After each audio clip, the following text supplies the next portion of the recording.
The Subcommittee on Highways and Transit will come to order. Welcome, everyone. I ask unanimous consent the chairman be authorized to declare a recess at any time during today's hearing. Without objection, so ordered. I also ask unanimous consent members not on the subcommittee be permitted to sit with the subcommittee at today's hearing and ask questions. Without objection, so ordered. As a reminder, if members wish to insert a document into the record, please also email it to documentsti@mail.house.gov. Again, that's documentsti@mail.house.gov. I now recognize myself for the purposes of an opening statement for 5 minutes. Today's hearing continues the subcommittee's efforts to improve highway safety through policy and program reviews within the Department of Transportation as we work towards reauthorizing our nation's surface transportation programs. The National Highway Traffic Safety Administration, or NHTSA for short, estimates nearly 41,000 people died in motor vehicle-related crashes in 2023. While this was a 3.6% decline from 2022, fatalities are still up compared to the last decade. Driver behavior has changed considerably since 2020. After pandemic-era closures began in March of 2020, driving trips dropped by 60% and speeding risk increased by 64%. These risks have only increased as traffic enforcement declined after police officers were discouraged from, quote, non-essential contact, and radical political movements called for the defunding of police across the country. This came to a head in 2021 when traffic fatalities jumped more than 10%, the highest number of fatalities since 2005, and the largest percentage increase since 1975. Today, car travel has returned to normal, but traffic enforcement has not. According to a New York Times report, traffic stops have declined by as much as 91% in cities since 2020. Again, 91% in cities since 2020. Underfunded and understaffed police forces mean there are no real consequences for drivers' illegal actions, and it has only paved the way, pardon the pun there, for drivers to speed, drive while impaired, and make reckless decisions endangering others on the road. We have also seen the increase in traffic fatalities disproportionately affect our rural communities. In 2022, NHTSA found 40% of all traffic fatalities occurred in rural areas on non-interstate roads, despite the fact that only 20% of the population resides in these rural areas. Fatality rates remain 1.5 times higher in rural areas than in urban areas. Our rural roads often have narrower lanes, limited shoulders, exposed hazards, and limited clear zones. And drivers tend to be riskier when there is less traffic and fewer traffic patterns that require slower speeds. 68% of our public roads are in rural areas, and 77% of all roadways are maintained by local governments. The backlog for rural road and bridge maintenance was more than $180 billion in 2022. States and local governments need flexibility to implement programs that address the shortfalls in our rural communities. States also need reliable, consistent programming, such as the Highway Safety Improvement Program, which addresses maintenance backlogs and ensures roads meet safety standards. Our current and future road design standards can help drive down fatalities across our communities. Pavement and guardrail standards should adapt to new vehicle technology, such as electric vehicles, which weigh more than traditional vehicles. We should consider if updates to the design standards for guardrails are necessary to absorb the heavier weight and help prevent these heavier vehicles from crossing the median into oncoming traffic. We also need to continue to address work zone safety. Reckless driving puts our roadside workers at greater risk of injury or death. According to the Association of General Contractors, 64% of contractors reported a motor vehicle had crashed into their work zone since 2020. Now, this number is simply unacceptable. Again, enforcement can discourage reckless driving in work zones, but we can also look at ways to better design work zones and related traffic patterns to curtail these incidents. So I look forward to hearing from our witnesses today who will be able to share what's working, what's not, and how we can continue to make our roadways safer. We don't have unlimited funds, as we all know, and it's crucial that we make strategic investments that are proven to save lives. I now recognize my distinguished ranking member, Ms. Norton, for 5 minutes for an opening statement. Thank you, Mr. Chair. I would like to thank Subcommittee Chair Rouser for holding this hearing on the safety of our nation's surface transportation.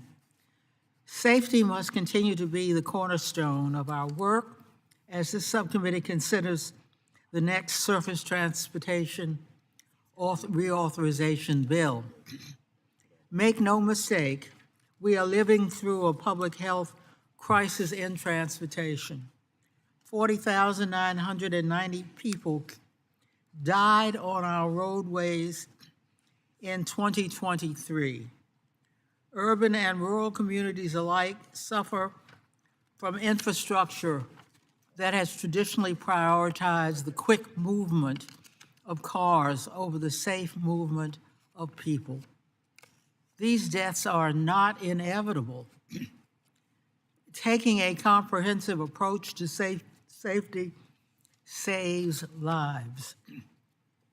That includes designing roads that prioritize safety for all users, including pedestrians and bicyclists, equipping vehicles with the latest safety technologies, and continuing to work to crack down on impaired driving. A safe systems approach ensures that when human error does occur, it need not be a death sentence. The bipartisan infrastructure law took safety seriously.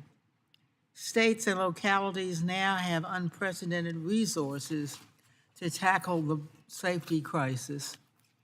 The BIL increased funding for the Highway Safety Improvement Program by 34% to help states implement data-driven safety plans.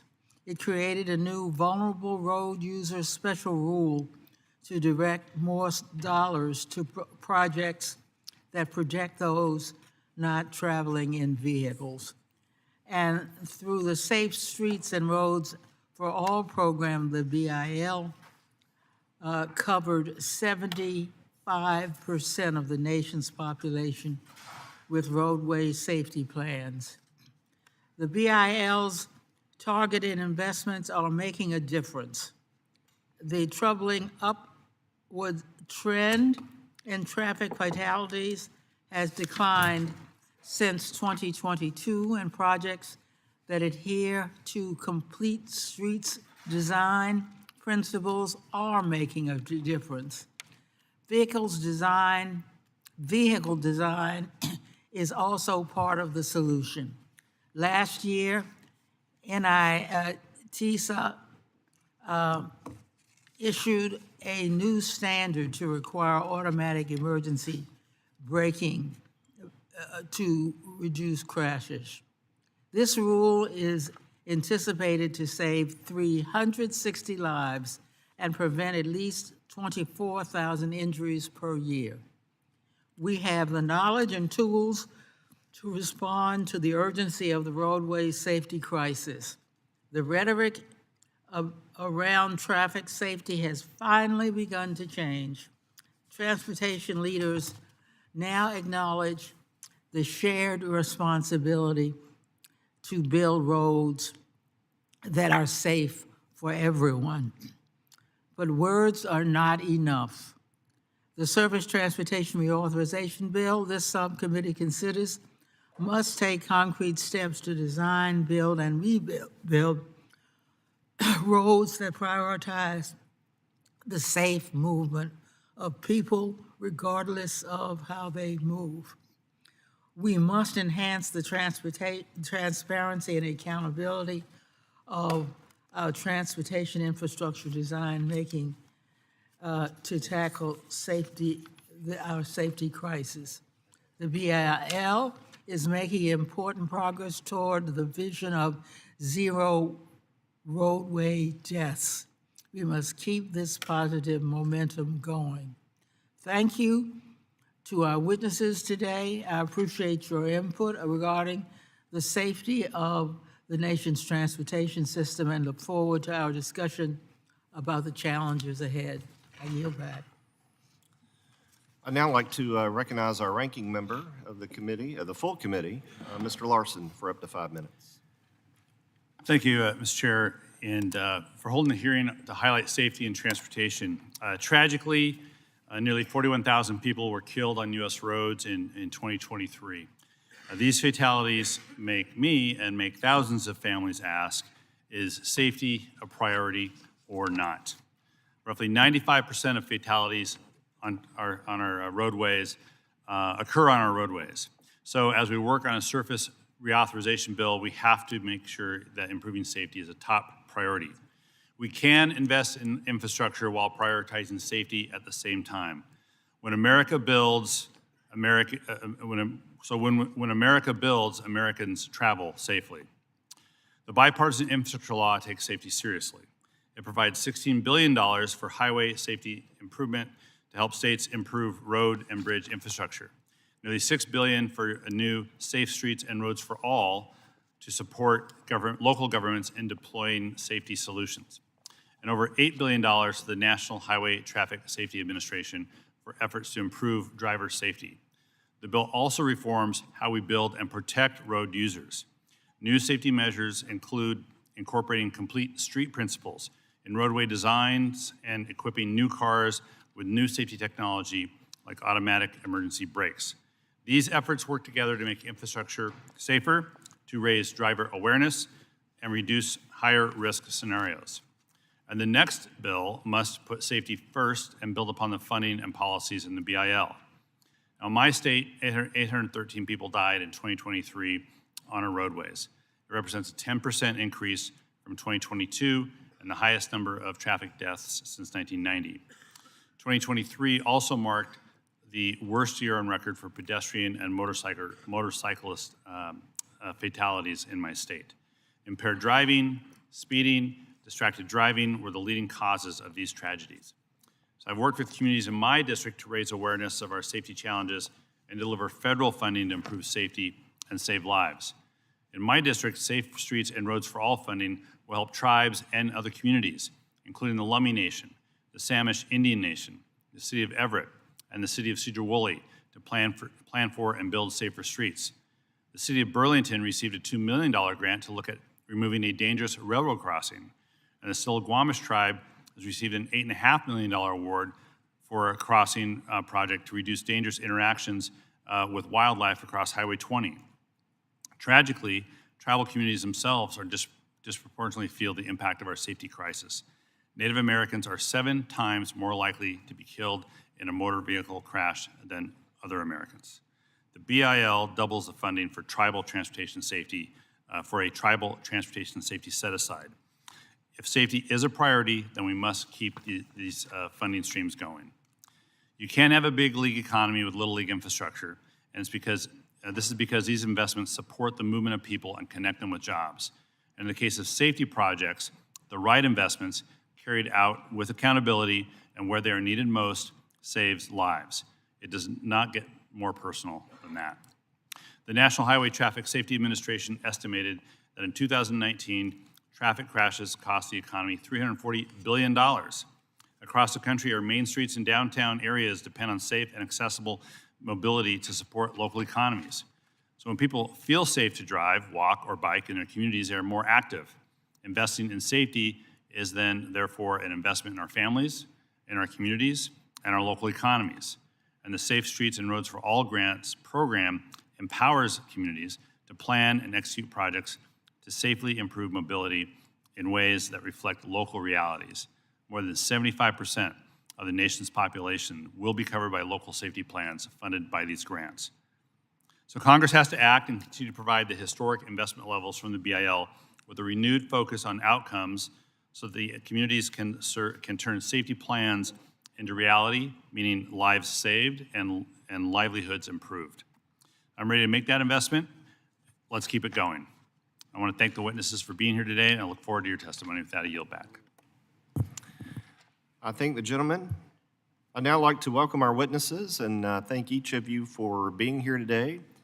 I am going to introduce each of you, but first I'm going to yield to my friend and colleague from Minnesota to introduce Mr. Hansen. Mr. Stauber, if you'd like to introduce Mr. Hansen. Thank you very much, Mr. Chair. I appreciate this opportunity, and I'm excited to introduce a witness today who hails from the great state of Minnesota, who brought the snow in with him last night. Mr. Mike Hansen is the Director of Minnesota Department of Public Safety's Office of Traffic Safety. He has held this position since November of 2017. In addition to his role as director, Hansen also serves as Minnesota's representative to NHTSA and coordinates Minnesota's participation in NHTSA's state and community safety grant program. He also co-chairs the Minnesota Towards Zero Death program and chairs the Advisory Council on Traffic Safety. In October, Director Hansen was elected to serve as chair of the Governor's Highway Safety Association, the national nonprofit association of state and territorial highway safety offices that addresses behavioral traffic safety issues. He is here testifying on behalf of GHSA today. I am especially proud to have Director Hansen here, Mr. Chair, as he also wore the law enforcement uniform. He served the Minnesota State Patrol for 32 years, retiring as captain. And I often say, even though my time in uniform is over, my watch never ends. Your continued dedication, Mr. Hansen, to safety after your service is a testament that the saying holds true for all those in law enforcement. I look forward to hearing your testimony. Your expertise in safety cannot be overstated. Mr. Chair, one last thing. Mr. Hansen could be anywhere today with his family and friends celebrating his 39th birthday. Happy birthday. Thank you very much. We also have with us the Honorable Jim Willox, Commissioner of Converse County, Wyoming, here on behalf of the National Association of Counties. In addition, we have Ms. Haley Norman, co-owner of Direct Traffic Control Incorporated, here on behalf of the American Traffic Safety Services Association. And I understand that you have two daughters here with you as well, so welcome to them. And last but certainly not least, President of the Advocates for Highway and Auto Safety, Ms. Cathy Chase. Thank you very much for being here. Now, it's pretty simple as we move forward. Mr. Wilcox, I'll recognize you for up to 5 minutes. Pay attention to the light system. Green means go, yellow means wind it down, and red means close it up as soon as you possibly can. Mr. Willox. Well, thank you, Chair Rouser and Ranking Member Norton, and this opportunity to be before the subcommittee today. My name is Jim Willox, and in my 19th year as a commissioner in Commerce County, Wyoming. And today I represent the National Association of Counties, who I serve as a vice chair of the Transportation Committee.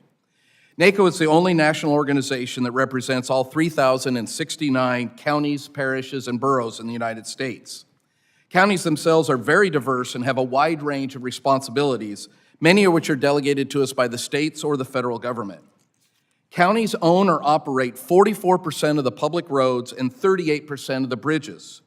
In Wyoming, counties own over 14,000 miles of road, and 96% of those are categorized as rural. As major stakeholders, counties recognize that we have an important role to play when it comes to road safety, and we want to do our part to protect American lives. Today, I want to highlight a few challenges that counties, especially rural counties, face in our shared mission to make our roads safer, as well as offer some solutions to help counties improve safety. By working together and relying on our intergovernmental partnerships, I believe there are real opportunities to advance road safety, save lives, and strengthen our communities. First, rural communities have unique challenges and needs when it comes to transportation safety. One of our biggest challenges is that rural communities have limited tax bases, which makes it difficult for us to raise revenue for infrastructure projects. With restricted financial capacity, county officials must often make the hard decision between choosing between a safety project or regular maintenance of another mile of road. Another challenge is that rural communities often rely on non-traditional infrastructure, like one-lane bridges and gravel roads, which present unique safety concerns. In my county, we are larger than the state of Rhode Island, and we have over 500 miles of gravel roads. When it comes to road safety, you may think of rumble strips or center lines, but neither of those are good options on gravel. Instead, gravel roads need dust suppression, longer culverts, and regular blading to avoid washboarding. This is an area where I believe the government can do more to support rural communities by empowering local leaders to implement safety strategies that work for them. We also face challenges implementing road safety due to our nation's broken permitting system. Although the issue impacts urban and suburban areas alike, it is particularly taxing in rural counties, especially out west, given the enormous federal presence. Before counties can begin many infrastructure projects, we must navigate a maze of federal permits. Currently in my county, we want to reduce and grade and pave an existing gravel road, and yet the U.S. Forest Service and BLM are requiring substantial permitting and review, delaying the project for another year. The standard permitting processes under NEPA can be costly, complex, and time-consuming. By streamlining permitting, even by just increasing the categorical exclusions, Congress could enable rural counties to take on more projects with less money. Lastly, I believe the key way to improve road safety is by strengthening county involvement in federal policymaking, like you're doing today. The vast majority of federal transportation funds flow through states. Well, my state of Wyoming does an excellent job of allocating money to our local partners and projects. I know that's not true for all states. Despite owning half the roads and a third of the bridges, counties are not getting their fair share of the funding. Strengthening our intergovernmental partnerships is not just about money. It is about ensuring that counties have a seat at the table to share our local expertise. There's a tremendous opportunity in this upcoming surface transportation bill to hear from leaders at all levels of government, to strengthen our partnership and to protect our communities. Mr. Chair and Ranking Member, I want to close with an anecdote one of my fellow commissioners experiences as a cattle rancher south of Glen Rock, Wyoming. In order for him to get his cattle to market, he must travel across a series of roads. 6 miles of county gravel road, 5 miles of paved county road, 3 miles of a state highway, 68 miles of the interstate, 49 miles of a U.S. highway, finally into a city street to deliver the cattle to market. To ensure road safety, there cannot be a weak link in that network. The interstate can be lined with pillows and mattresses, but if the county roads are unsafe, we have not done enough to keep our road users safe. Please note that counties from across the country are looking to be partners and working hand in hand with our federal and state partners to protect our residents and to strengthen our nation's infrastructure. Mr. Chairman, Madam Ranking Member, thank you for this opportunity, and I look forward to the questions. Thank you very, very much. Mr. Hansen, you're recognized. Thank you, Mr. Chair. Good morning. My name is Michael Hansen, and I am the governor-appointed Highway Safety Representative from Minnesota and the Director of the Minnesota Department of Public Safety's Office of Traffic Safety. I also have the privilege of serving as the chair of the Governor's Highway Safety Association. It's an honor to be testifying before the subcommittee today. I offer my thanks to Subcommittee Chair Rouser, Ranking Member Holmes Norton, as well as Full Committee Chair Graves and Ranking Member Larson for holding this hearing on such a critically important topic. GHSA is a national nonprofit association representing the state and territorial highway safety offices. The state highway safety offices implement statewide programs to address behavioral highway safety issues and are the recipients of grants under the NHTSA Highway Safety Grant Program. State highway safety offices are all public agencies in all states and territories and are run or overseen by a governor-appointed representative. GHSA's members work to reduce motor vehicle crashes by implementing programs to address the behavioral aspects of highway safety, like speeding, impaired driving, seatbelt use, and distracted driving. Roadway safety is a topic I'm extremely passionate about. Prior to my time serving as the director of the State Highway Safety Office, I proudly served the Minnesota State Patrol for 32 years. During that time, I had direct exposure to the unsafe driving behavior on our roadways and the life-changing and far too often life-ending impacts they can have. Traffic crashes are one of the leading causes of preventable death in the United States. Crashes kill more than 40,000 people every year on our highways. More than 2/3 of those crashes are caused by either an impaired driver or by speeding. Programs that are implemented by the state highway safety offices to address these unsafe driving behaviors are crucial in addressing the increasing roadside fatalities we are seeing. One of the key tools available to address unsafe driving behavior is traffic law enforcement. Over the past several years, due to several factors, including concerns for fair policing practices, reduced public support, and staffing shortages, the amount of traffic enforcement being conducted across the country has significantly decreased. We have seen a corresponding increase in unsafe driving behavior, especially in the areas of impaired driving and speeding. GHSA strongly supports the proven role of traffic enforcement and the wider criminal justice system in preventing crashes and stopping dangerous drivers. Traffic law enforcement holds drivers accountable for poor choices that without intervention can be deadly. By focusing on data-driven unsafe driver behaviors in traffic stops instead of citations for administrative requirements, we can help ensure the traffic stops are fair and address those unsafe driving behaviors. State highway safety officers receive formula and program-specific funding from NHTSA, which are commonly referred to as the Section 402 and 405 grants. In order to participate in these programs, states must submit a highway safety plan every 3 years, an annual grant application, and an annual report.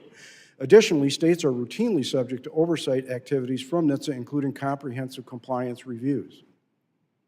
State highway safety officers across the country are doing their best to implement meaningful programs to improve driver behavior. We are bogged down by the amount of administrative red tape and limitations on how we can spend funds that we receive from NHTSA. Over the past several years, there has been an increase in this administrative burden associated with these programs. An example of this amount of detail that NHTSA is requiring is the approval for the annual grant application. What was intended to be a brief update to our highway safety plan has ballooned into several hundred pages long documents in order to meet all of the NHTSA requirements, some of which reach lengths of 300 to 500 pages. Across the entire highway safety program, NHTSA's oversight activities have increased significantly. GHSA supports appropriate oversight and recognizes the importance of transparency when using federal funding, but the current level of oversight is burdensome. These programs need to be more efficiently administered by NHTSA so that more of the federal funding can work towards improving safety instead of expending resources demonstrating compliance. As challenges with roadway safety continue, we need to make sure that federal funding is structured in a way that allows for new and innovative ideas like technology deployments, novel data, new safety countermeasures, and more. Congress should look for opportunities to reform the 402 and 405 programs to provide less funding restrictions and more eligibility for states to try new approaches and implement programs that address their unique challenges. In conclusion, state highway safety officers work hard to implement meaningful and effective programs to save lives, but there is room for improving the NHTSA grant programs to better support the states. The Highway Safety Grants Program is hampered by excessive administrative burdens and a lack of flexibility. This diverts valuable resources away from implementing safety programs, streamlining these programs, reducing paperwork, and empowering the states to tailor their initiative to these specific needs. GHSA looks forward to working with the subcommittee as it works to tackle the safety challenges on our roadway and improve the efficiency and effectiveness of federal grant programs. Thank you for the opportunity to address the subcommittee today, and I look forward to your questions. Ms. Norman, you're recognized. Thank you, Mr. Chairman. Good morning. My name is Haley Norman, and I'm the co-owner of Direct Traffic Control out of Muskogee, Oklahoma. I appreciate the opportunity to testify today about reducing roadway fatalities. Our company is a small family-owned business that currently employs 127 team members across the state of Oklahoma. We make roads safer through the installation of pavement markings, traffic signs, guardrail, and the management of roadway work zones. I am testifying today in my role as the chair-elect of the American Traffic Safety Services Association. ATSA members manufacture, distribute, and install roadway safety infrastructure devices such as guardrail and cable barrier, traffic signs and signals, pavement markings, and work zone safety devices. Reaching zero fatalities remains a very serious challenge. According to the most recent estimate from NHTSA, over 40,000 people died on roadways across the country in 2023, as we've heard numerous times today. Everyone on this committee and on this panel recognizes the severity of the current roadway safety crisis. Collectively, we need to work together to identify actions that will address this crisis, while working to develop new solutions for the future as well. As this committee works on the next surface transportation bill, I wanted to highlight the important programs and areas that contribute directly to saving lives.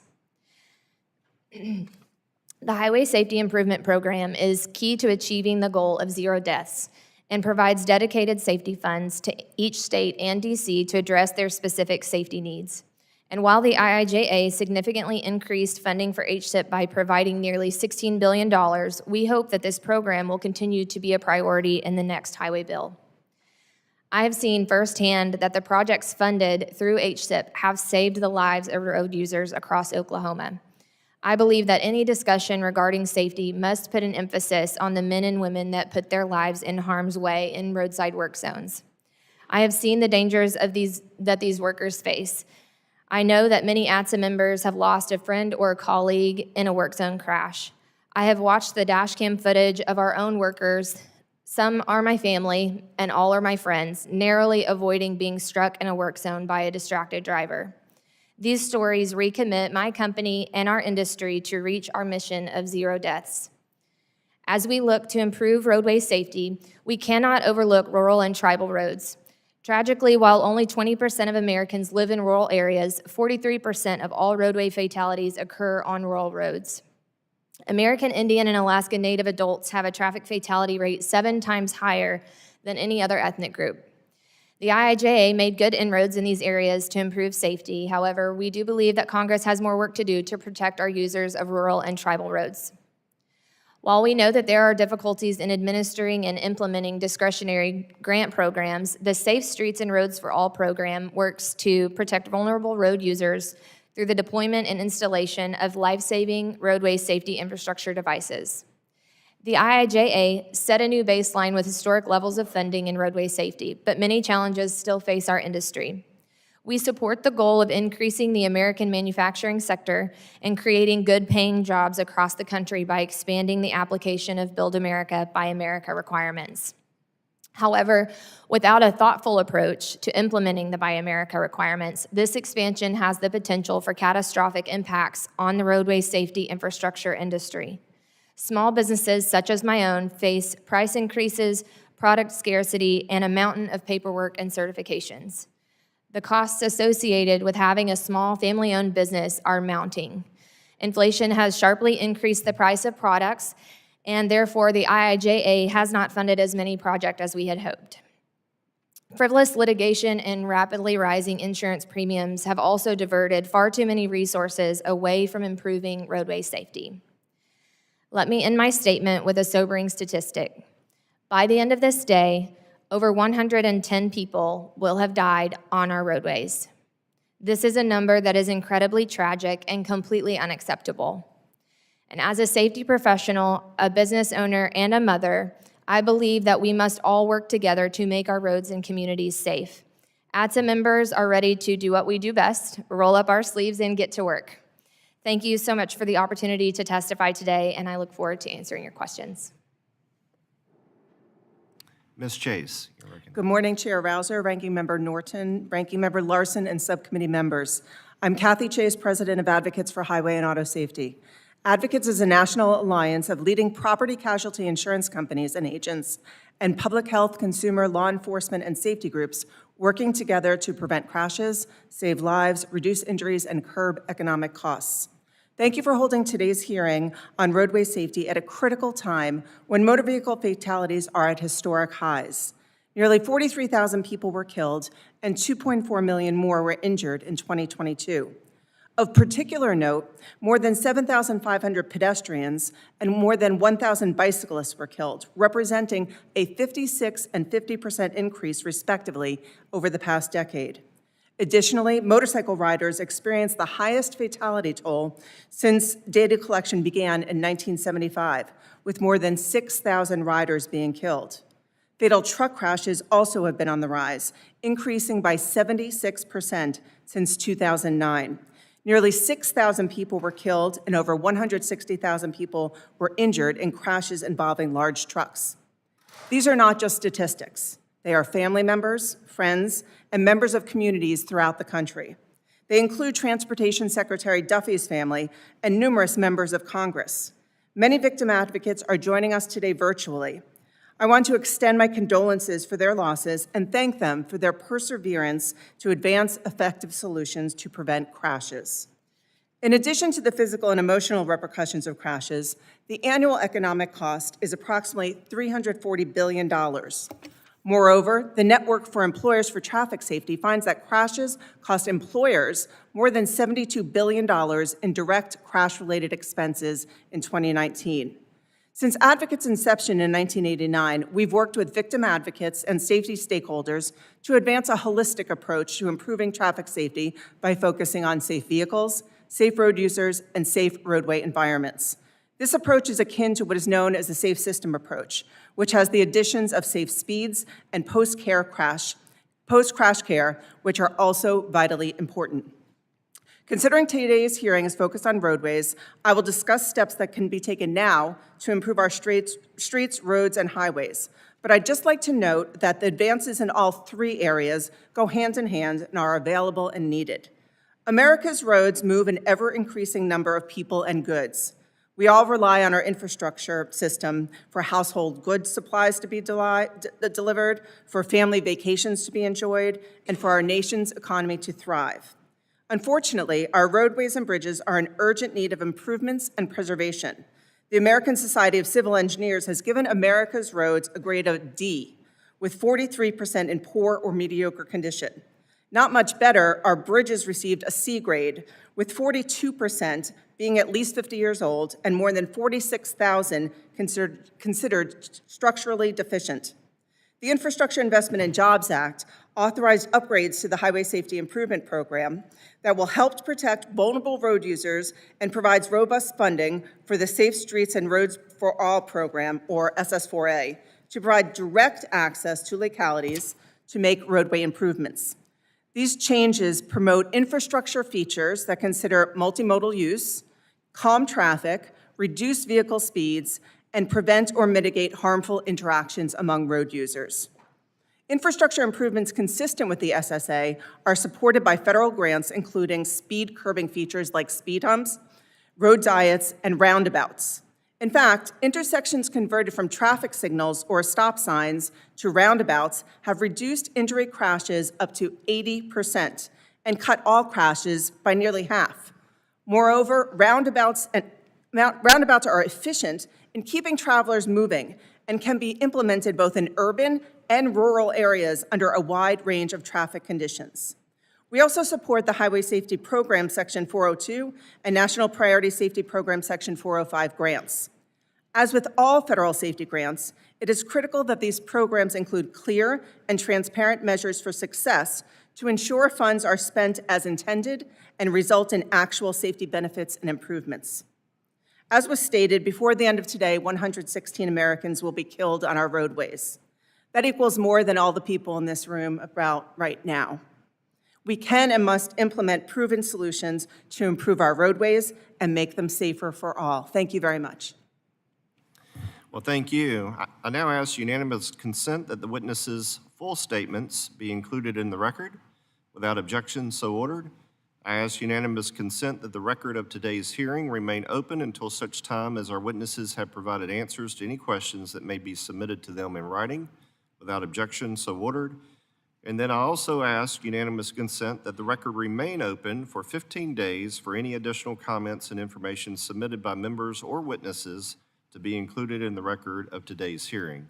Without objection, so ordered. So I want to thank each of our panelists for being here today. Your testimony is very good. And we now turn to questions for the panel. So I will recognize myself for up to 5 minutes. Now, I'm going to come at this from a little bit different angle than many of my colleagues may, just because of some specific experience I had when I was in the state legislature. I get elected to the state senate in 2008, and at that time, in my home county of Johnston County, North Carolina, and other surrounding counties, particularly in the rural areas, but my home county in particular, for whatever reason, there was a death almost a week, if not a week, every 2 weeks. It was one of those things where every time you turned on the news, a young person was killed in a traffic fatality. And in the more rural areas, you have narrower roads, straight, very straight roads in some places, and then, a quick turn.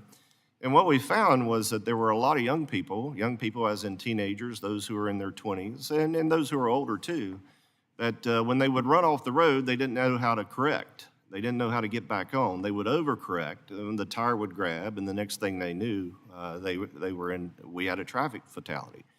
And so there was a big effort in the legislature to address that issue because it had become so prolific.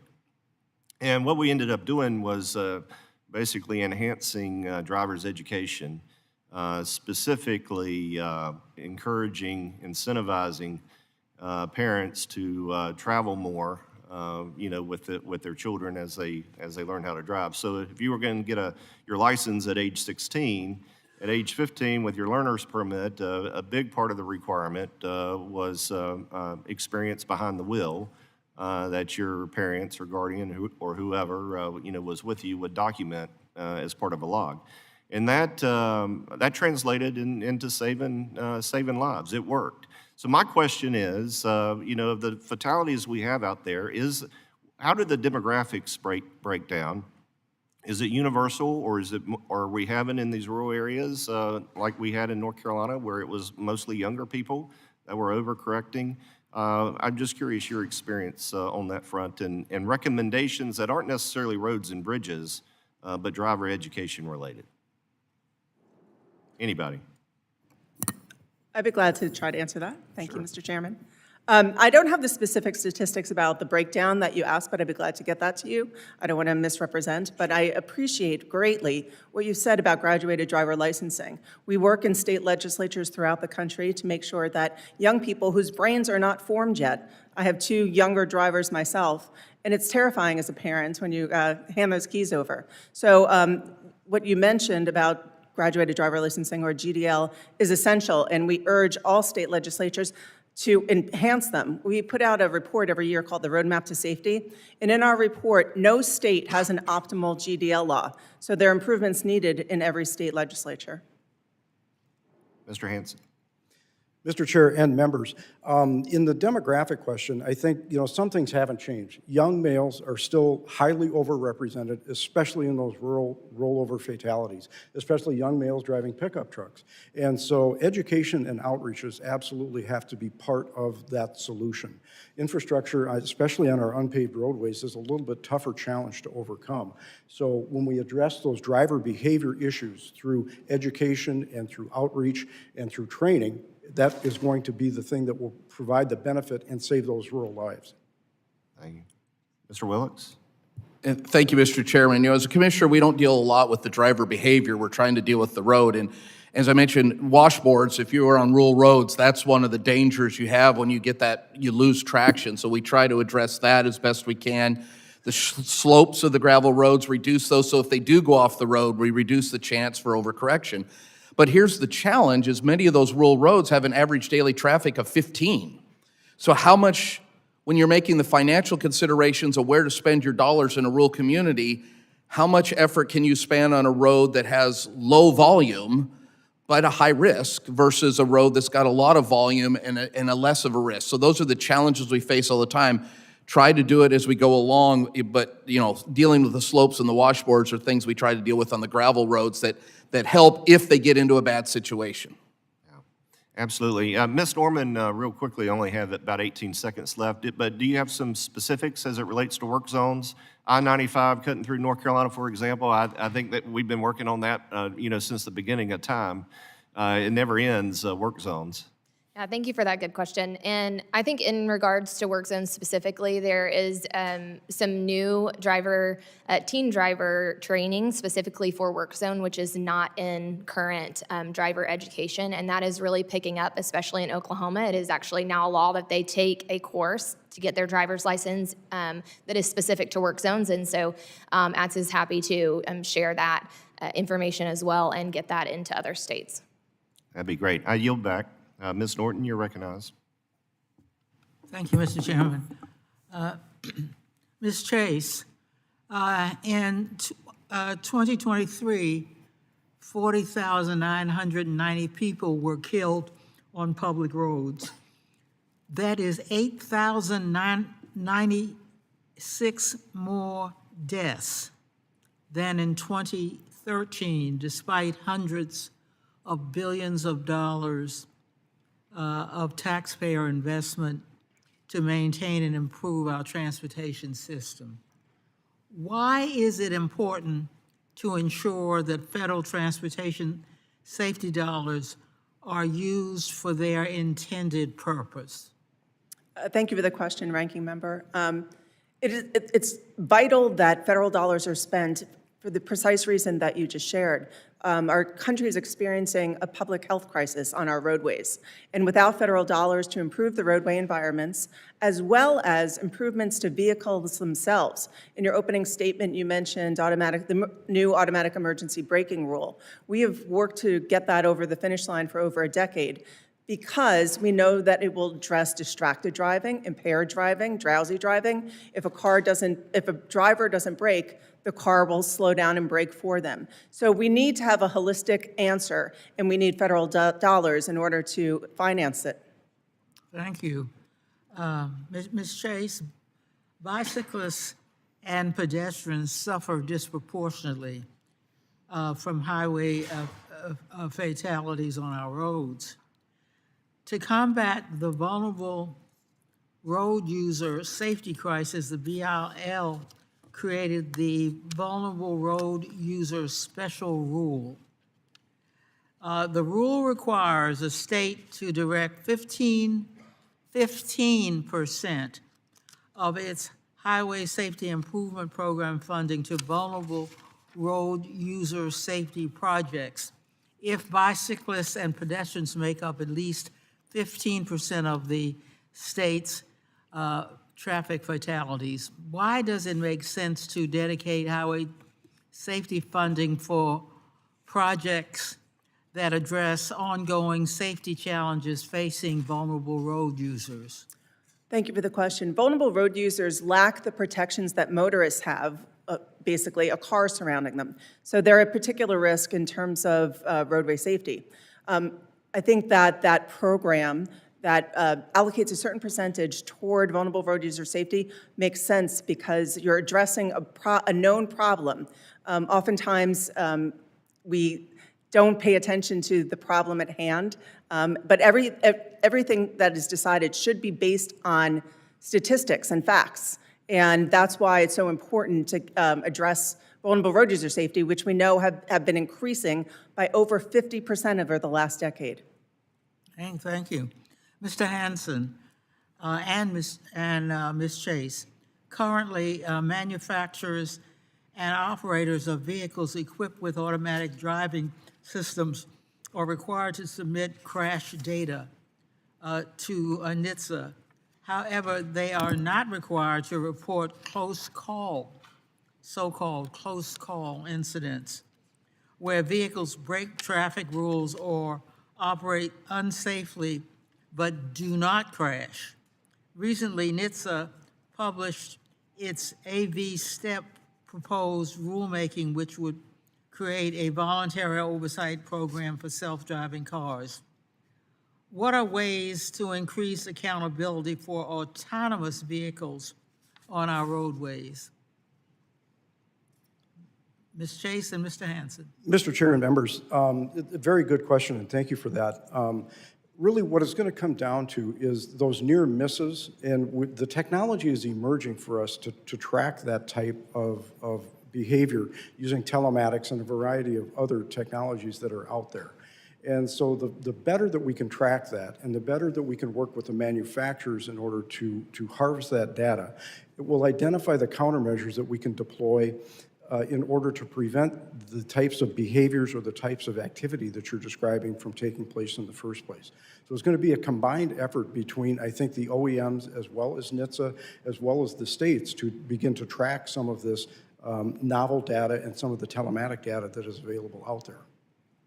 Ms. Chase? I agree with Mr. Hansen in that data collection is essential in order to make proper decisions.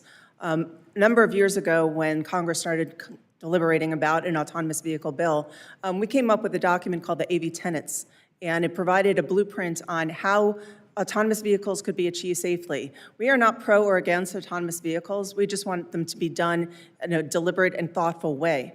Our AV Tenets have a number of high-level recommendations, including prioritizing safety for all road users, which includes safety rulemakings and safety and performance data collection, guaranteeing accessibility for all, preserving consumer and worker rights, and ensuring local control and sustainable transportation. These are all promises that are being made by autonomous vehicle manufacturers, so we want to help make sure that all of the promises being offered are achieved. Thank you. I yield back. Mr. Stauber. Thank you very much, Mr. Chair. Before I begin, Mr. Wilcox, Brittany Butler says hi. She works for me now, and she's had a great time working with you, so I wanted to share that with you. Mr. Hansen, Director Hansen, NHTSA put out the results of a national survey on driver knowledge of school bus passing laws in November. Participants were asked for their opinions on the reason most drivers illegally pass a stopped school bus. 12.2% said they were distracted, 25% said they were in a hurry, 24.3% said they didn't know it was illegal to pass a school bus, and 30.5% said they didn't care. Those last two statistics are what startles me the most. 55% of the drivers in this survey either didn't care or didn't know. Director Hansen, can you speak to the dangers of illegal school bus passings? Mr. Chair and members, absolutely. This is a critical challenge for all of us in the traffic safety world. Our most precious cargo are those kids getting on and off of those school buses. And it is something we have to face. Education and outreach are certainly going to be some of the most effective tools that we can deploy so we can reach those drivers who don't know what the law is. But along with that, we also have to be able to have the method and the tools to hold drivers accountable when they don't care, because quite honestly, that is just not acceptable. In Minnesota, over the last 2 years, we've taken about $16 million worth of state-provided funding, and we have created a grant program for our transportation providers to equip our school buses with stop-arm camera systems so that we can track those drivers and we can take that enforcement action that they seriously need to be part of. To date, there's about 12,000 yellow buses in Minnesota that would qualify for that. We've equipped over 8,000 of them with a camera system, and talking with my law enforcement partners across the state and with the transportation providers, it's a much, much more effective way to document those violations and hold those drivers accountable. So education, outreach, enforcement, that is the key, sir. The education outreach piece goes to my next question. Would you support a public service announcement like the Click It or Ticket campaign in the 90s for wearing seatbelts? Absolutely. The more we can keep these types of topics in the forefront of the public, the more they pay attention to it, and the more likely we are to obtain that voluntary compliance, which, again, that lessens the need for that enforcement and so forth, but it increases the knowledge and the ability of drivers to know what the law is and what they have to do to comply with that. I can tell you I'm passionate about this, and I'm going to work with you on working to get PSA announcements on the airwaves to make sure that the educational component is there. You said, you mentioned it's our most precious cargo, and we have to protect it. I want to change gears. Director Hansen, we have seen a decrease in traffic enforcement across the country. Has that had an impact on safety? Mr. Chair and members, the data is irrefutable. The decrease in traffic law enforcement that has occurred over the last 5, 6, 7 years across the country has led to significant increases in the bad driving behavior that we are seeing out there. And so traffic law enforcement is the one thing that we can take off the shelf as a state highway safety office. We can put it to work right now, and it will have an effect on driver behavior. Now, again, it has to be implemented in the right place at the right time for the right reason in the right way in order for that to be effective. But, you know, there are examples all over the country where traffic law enforcement has decreased. You know, the D.C. area, you know, the number of impaired driving arrests over the last several years has decreased significantly, but yet the number of impaired driving fatalities has increased almost diametrically to that number. And they're just example after example after example, talking to my partners across the country, where that decrease in that enforcement presence has led to the increase in bad driving behavior. Minnesota, the number of drivers who are apprehended for driving more than 100 miles an hour is roughly triple what it was pre-pandemic. And so we have to employ these tools in an effective way. Thank you very much. Last question, EMS and post-crash care aren't talked about as frequently as tactics to reduce crash fatalities. Can you share more about why you think it is an important element of roadway safety? Mr. Chair and members, and again, thank you for a great question. EMS services, kind of the fourth E of the Towards Zero Deaths concept, and that's post-crash care. Over 40% of people who are killed in a motor vehicle crash are alive when EMS arrives on the scene. We need to find better ways to provide timely care and get them to a proper facility in order to improve that survival rate. Even a small improvement there is going to pay huge dividends for the number of fatalities that are taking place across the country.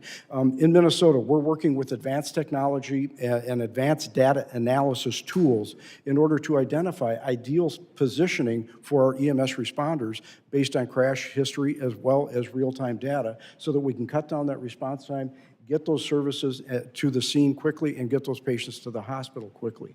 Whole blood. I'm running out of time, Mr. Hansen. I wish we'd have more time. Thank you for your service. Mr. Chair, I yield back.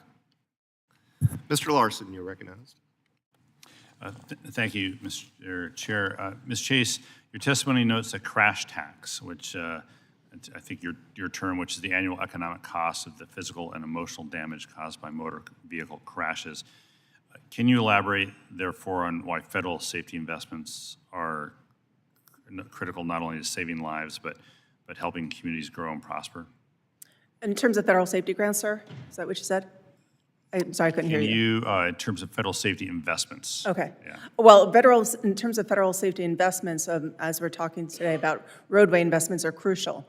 If you don't have the safe roadway environments, then vehicles will not perform as needed and expected. Additionally, the 402 and 405 grants, which help to enhance, which help to address behavioral issues and which also encourage stronger state laws, are essential in order to make all of the roads in our country safer. On that point, Mr. Hansen, I have a question for you with regards to whether roadway safety overall is a federal interest or not. Is it a federal interest that a road in my district be built safely versus one in your district, or should we rely strictly on local governments to take care of that?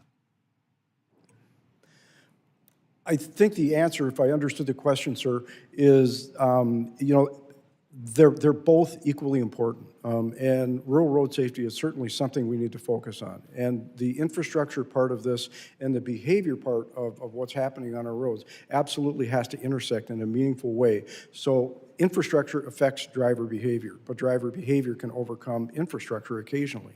And so I think it is a federal priority to ensure that we have the same level of safe design and safe implementation across the country. Yeah, thanks. Ms. Norman, sorry, I misplaced my glasses this morning. So, Ms. Norman, I note that in your testimony you said you're a Muskogee Creek Nation citizen as well, and your testimony covers tribal road safety. I have a district that includes 8 federally recognized tribes as well. Members all over this committee as well have the honor and privilege to serve with tribal citizens. Can you talk a little bit more, based on your testimony, how important a tribal transportation safety program is, just so they have it in the record? Yes, thank you so much for that. We are so thankful for the continued focus on tribal road safety, and the increase in both the tribal transportation program and the safety set-aside of that program were great steps forward. As a result, my company, as I mentioned in my statement, has worked on projects on tribal lands to install pavement markings, guardrail, signage, and rumble strips in an effort to make those roads safer. I drive those roads myself every day with my kids, and those things are vitally important. As mentioned earlier, a lot of those rural roads and tribal roads can be more narrow and have, other issues that we don't see in other places. And so I would ask that Congress continues to invest in safety on our tribal roads and ensure that the safety funds can get directly into the hands of those communities that need them. Yeah, thanks. Thanks. Mr. Wilcox, I'm very thankful that when we put these panelists together, the minority gets one witness. The majority gets the majority of the witnesses. And yet, we have a panel that largely agrees, regardless of who asked them to be here, which is really, really great to hear. And I think that's been a theme of the America Builds hearings that we've had as well, broad consensus on both sides of the aisle to craft a bill in the future that we can all agree on. Very pleased as well, as a former county elected official, to hear from you how important the counties think it is for the federal programs to provide money to counties directly, and not necessarily through the states. It must be W states. In Washington State, we also have a very set way of the state legislature taking the federal dollars and allocating to cities and counties as well. Not every state does that. Wyoming sounds like it does that as well. Perhaps West Virginia's in that boat too. But I just wanted to ask you to underscore the role the counties play again, and how important it is for you to have that direct relationship with federal funding sources. Thank you, Representative. Yeah, the path is, it's a system. And as I said in my statement, the whole system has to work. So county roads are a vital part of that. You have both pass-through and grants. And I think the thing that we need to keep in mind is the pass-through at times for rural counties can be such a small amount of money they can't do some projects. So we also need to have the grants available so that you can apply for the bigger projects. $100,000 to a small county is a fifth of a blade. Blades are $500,000 now, whereas they might have $1 million project they could apply through grants. So it's a balancing act that is that's tricky, but is also vital for small rural communities and that balance at the federal level. Thank you. Appreciate that. Thank you, Mr. Nails. Thank you, Mr. Chairman. Despite billions in funding for roadway and safety programs, traffic fatalities remain above pre-pandemic levels. DOJ and the work Elon Musk and his team are doing to expose the waste, the fraud, and just government fat of these agencies. Programs that merely exist because no one in Congress has objectively looked at them and asked, is this worth federal taxpayer monies? I think it's key to highlight federal taxpayer monies. A lot of programs that have good intentions. If people in their state or local municipalities want to invest in PR campaigns, then I think that's great. Go for it.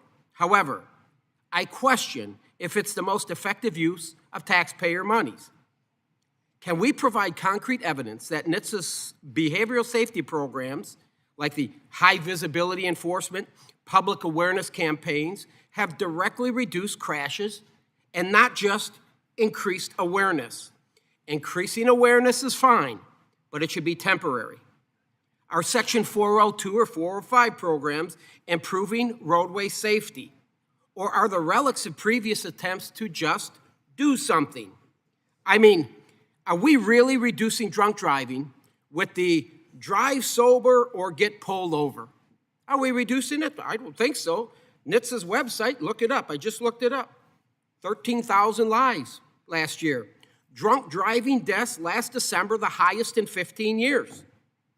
Ms. Chase, you said it. You said a few minutes ago, everything should be decided by statistics and facts. I believe some of NHTSA's safety programs do not improve safety, and the statistics and the facts support my conclusion. We have a $36 trillion debt. We need to start thinking about cutting these programs and the career bureaucrats who do this work. It needs to be either private money or at the state and local level. With that, I yield. Gentleman yields. Mr. Johnson, you're recognized. Thank you, Mr. Chairman and Ranking Member, for holding this hearing. It's a critical hearing when we're talking about lives lost on American highways.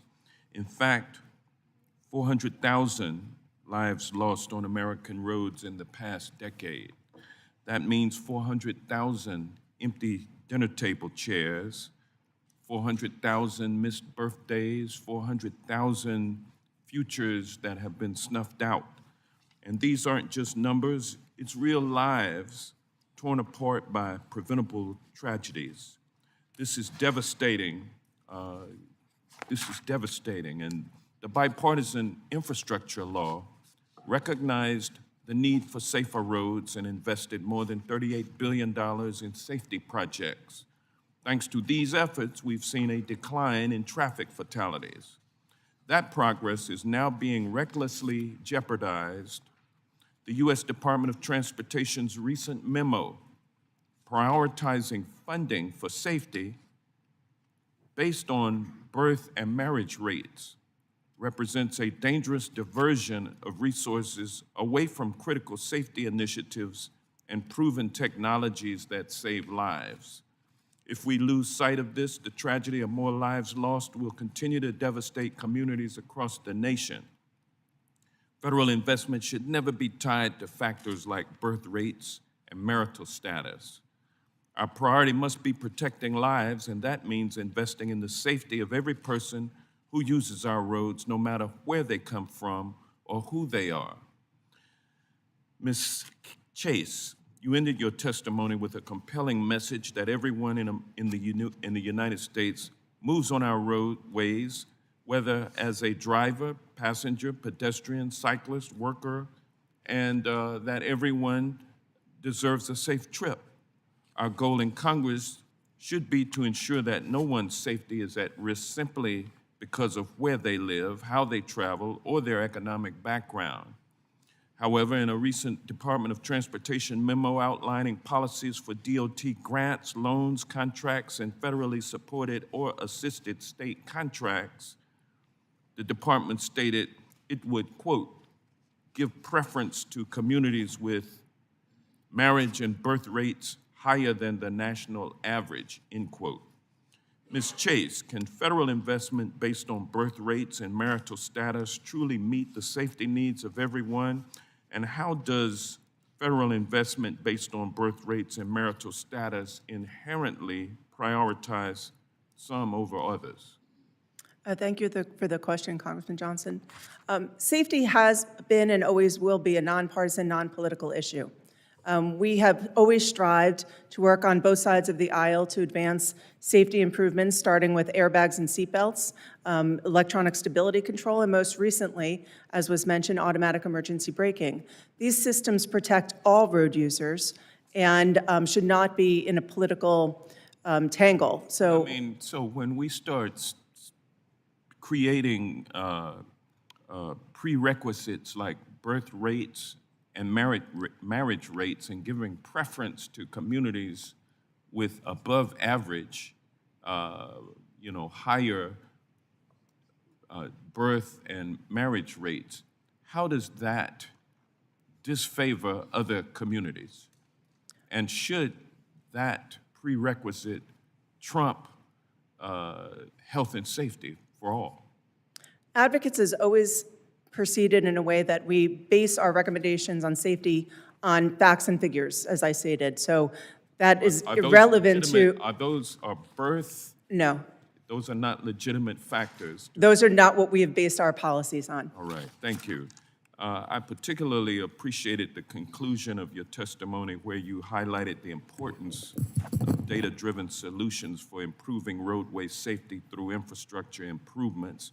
This approach has proven effective in preventing fatalities and injuries while ensuring more efficient roads. Is there any data or evidence that shows that prioritizing funding based on birth and marriage rates will actually reduce traffic fatalities and injuries? Not that I'm aware of. So why would we apply such a prerequisite to future funding? Is it just simply political? Sir, it's not a question that I can answer since I didn't make the determination. I think it's clear what the motivation would be. Now, we know that traffic fatalities disproportionately affect certain communities, and investing federal dollars into infrastructure that protects vulnerable road users has clear benefits, especially for disadvantaged communities. These disparities are a matter of life and death. How can a funding model that fails to prioritize safety outcomes exacerbate the risks faced by already vulnerable communities, potentially leading to a rise in traffic-related fatalities and injuries? Is that addressed to me again, sir? Yes. Okay. Well, we should always base our determinations on how to improve safety based on what's happening on the roadways. So if there are communities that are suffering disproportionately, then solutions, effective solutions with transparency and accountability should be employed. All right, thank you. My time has expired. I yield back. Mr. Massey. Thank you, Mr. Chairman. Mr. Hansen, I once had a mentor who told me that hope is not a business plan. I would also say it's not a good technology development plan. In your testimony, you noted that the Infrastructure Investment and Jobs Act requires NHTSA to complete rulemaking for advanced impaired driving technology, AKA automotive kill switch, by November of last year, a deadline that the agency has not met. I made a prediction in front of this committee, and I'm going to make it again today, that this won't be ready by 2026. Congress has asked the impossible. It's a wish. It's not a plan. Are you aware that Ann Carlson, the former acting administrator of NHTSA, sat in front of this subcommittee and said, I think it's safe to say that we do not think they are available yet in a way that actually will achieve the goals both of the Bipartisan Infrastructure Law and the Vehicle Safety Act. Did you hear her make that comment? Mr. Chair, members, I don't remember that specific comment, sir. So are you aware that the technology that you are advocating for in your testimony does not exist? NHTSA released their early rulemaking process in March of 2024. There was a deadline in late 2024 for them to have a proposal ready to go, and that has gone by or expired. NHTSA has also been working with the DDADS program since about 2008, which is the early precursor for the HALT Act, or that the technology in car that would prevent an impaired driver from operating that vehicle. My understanding is that that DDADS project is now ready to go and could be implemented in 2025. And the OEMs have been involved in the development of that. Well, before airbags were mandated and before seat belts were mandated, they both existed in commercial vehicles for over a decade. Does this technology exist in any commercial vehicle presently? I'm not aware of it being, Mr. Chair and members, I'm not aware of it being available or mandated in any vehicle type now, but I would compare it to ignition interlock. That type of technology is there in one shape, form, or another. Well, the difference between the ignition interlock and this technology you're advocating for is the one you're advocating for is science fiction presently. It doesn't exist in any vehicle. It's never been implemented. And there's a mandate by the government to have it in every new vehicle within 2 years. It's just not practical. What's more is if you did try to implement it, there would be false positives. So what we're talking about here is a kill switch in an automobile that would monitor the driving of a vehicle and then stop the vehicle from operating if the car itself decides that the operator is not driving safely. Let's say a mother is driving a vehicle, taking her kids to work, and how does she appeal her conviction of a disabled minivan from the side of a road? How would you re-enable a car that's been disabled with this technology you're advocating for? It's a good question, sir, Mr. Chair, members. Good question, and I'm not quite sure that I'm qualified to provide the technical answer that you're looking for there. I do understand that the technology is very near to being developed that would allow for a passive type of system that would detect when a driver has an alcohol concentration above a predetermined level, and that would not allow the vehicle to be operated. Well, the problem with the technology is it's not looking for alcohol levels. You can monitor blood alcohol levels, at least if somebody's breathing into something. That's not what this technology promises to do. In fact, it says it's going to passively monitor driver performance. What does that mean? Mr. Chair and members, my understanding is that it doesn't require any active participation by the driver. like an ignition interlock system would. It simply is a system that exists within the vehicle platform that would detect when a driver has a predetermined alcohol concentration or is above that predetermined alcohol concentration. So this is primarily focusing on preventing an impaired driving incident from happening before it does. The specification hopes to do that, but the technology does not exist. It simply doesn't exist. And what's more is if it did exist, there's some cost associated with developing it. Maybe an autonomous vehicle could perform this, but what does an autonomous vehicle cost? And whenever we're looking at safety, as an engineer, what you need to look at is where's your bang for the buck? If this system, assuming it could exist, costs $5,000, you can't simply mandate it and say you're going to improve safety because the price of the vehicle can't go up $5,000. You're going to compromise somewhere else, maybe less metal in the frame or something. So I think it's foolhardy for you to sit here and testify that we need to have this technology available on this timeline because it simply does not exist. We don't know the cost. We don't know how it works. And there would be false positives that could put the public at danger. And with that, I yield back. Mr. Garcia. Thank you, Chairman, Ranking Member, and to all of our panelists this morning. Commissioner Willox, in a region as large and complex as Chicago, addressing transportation safety can't be done one town at a time. It takes a coordinated regional strategy. That's why the Safe Travel for All roadmap prepared by the Chicago Metropolitan Agency for Planning is so important. This region-wide initiative is bringing together 6 counties to identify high-risk roads, upgrade infrastructure, and make streets safer for everyone. By creating safety action plans in each county, our region is laying the groundwork for critical investments that will make our roads safer for all users. My question to you, sir, is as we work on the next reauthorization, how should Congress help regional governments more directly access safety funding so that they can implement these plans and move projects forward more quickly? Thank you, Representative. I think the key is not to make the box too small. What works in Chicago does not work the same in a regional authority in Wyoming. So make sure there's flexibility built in so that what works in that local area can be best implemented and provide those opportunities. Some of the regional transportation in our part of the world, it's a little larger area. I mentioned my county's larger than Rhode Island, so there's some geographic challenges that happen there as well. But when you create that, continue to work with that, it makes sure that the restrictions aren't so tight that what works for Chicago doesn't necessarily work in a rural area.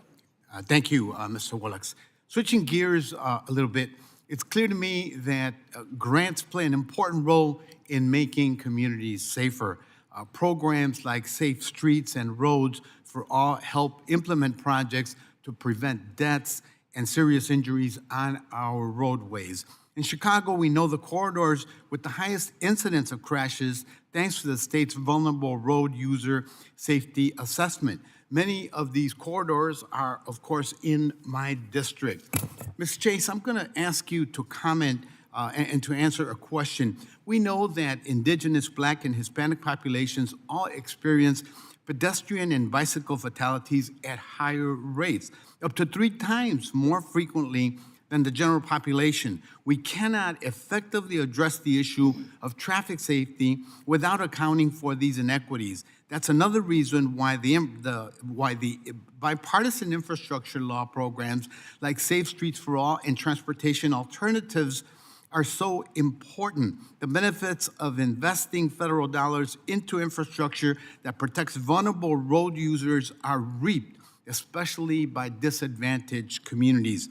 As this committee considers new investments in traffic safety, how can we ensure that those dollars reach communities most impacted by this crisis? And that's a question for Ms. Chase. Thank you for the question.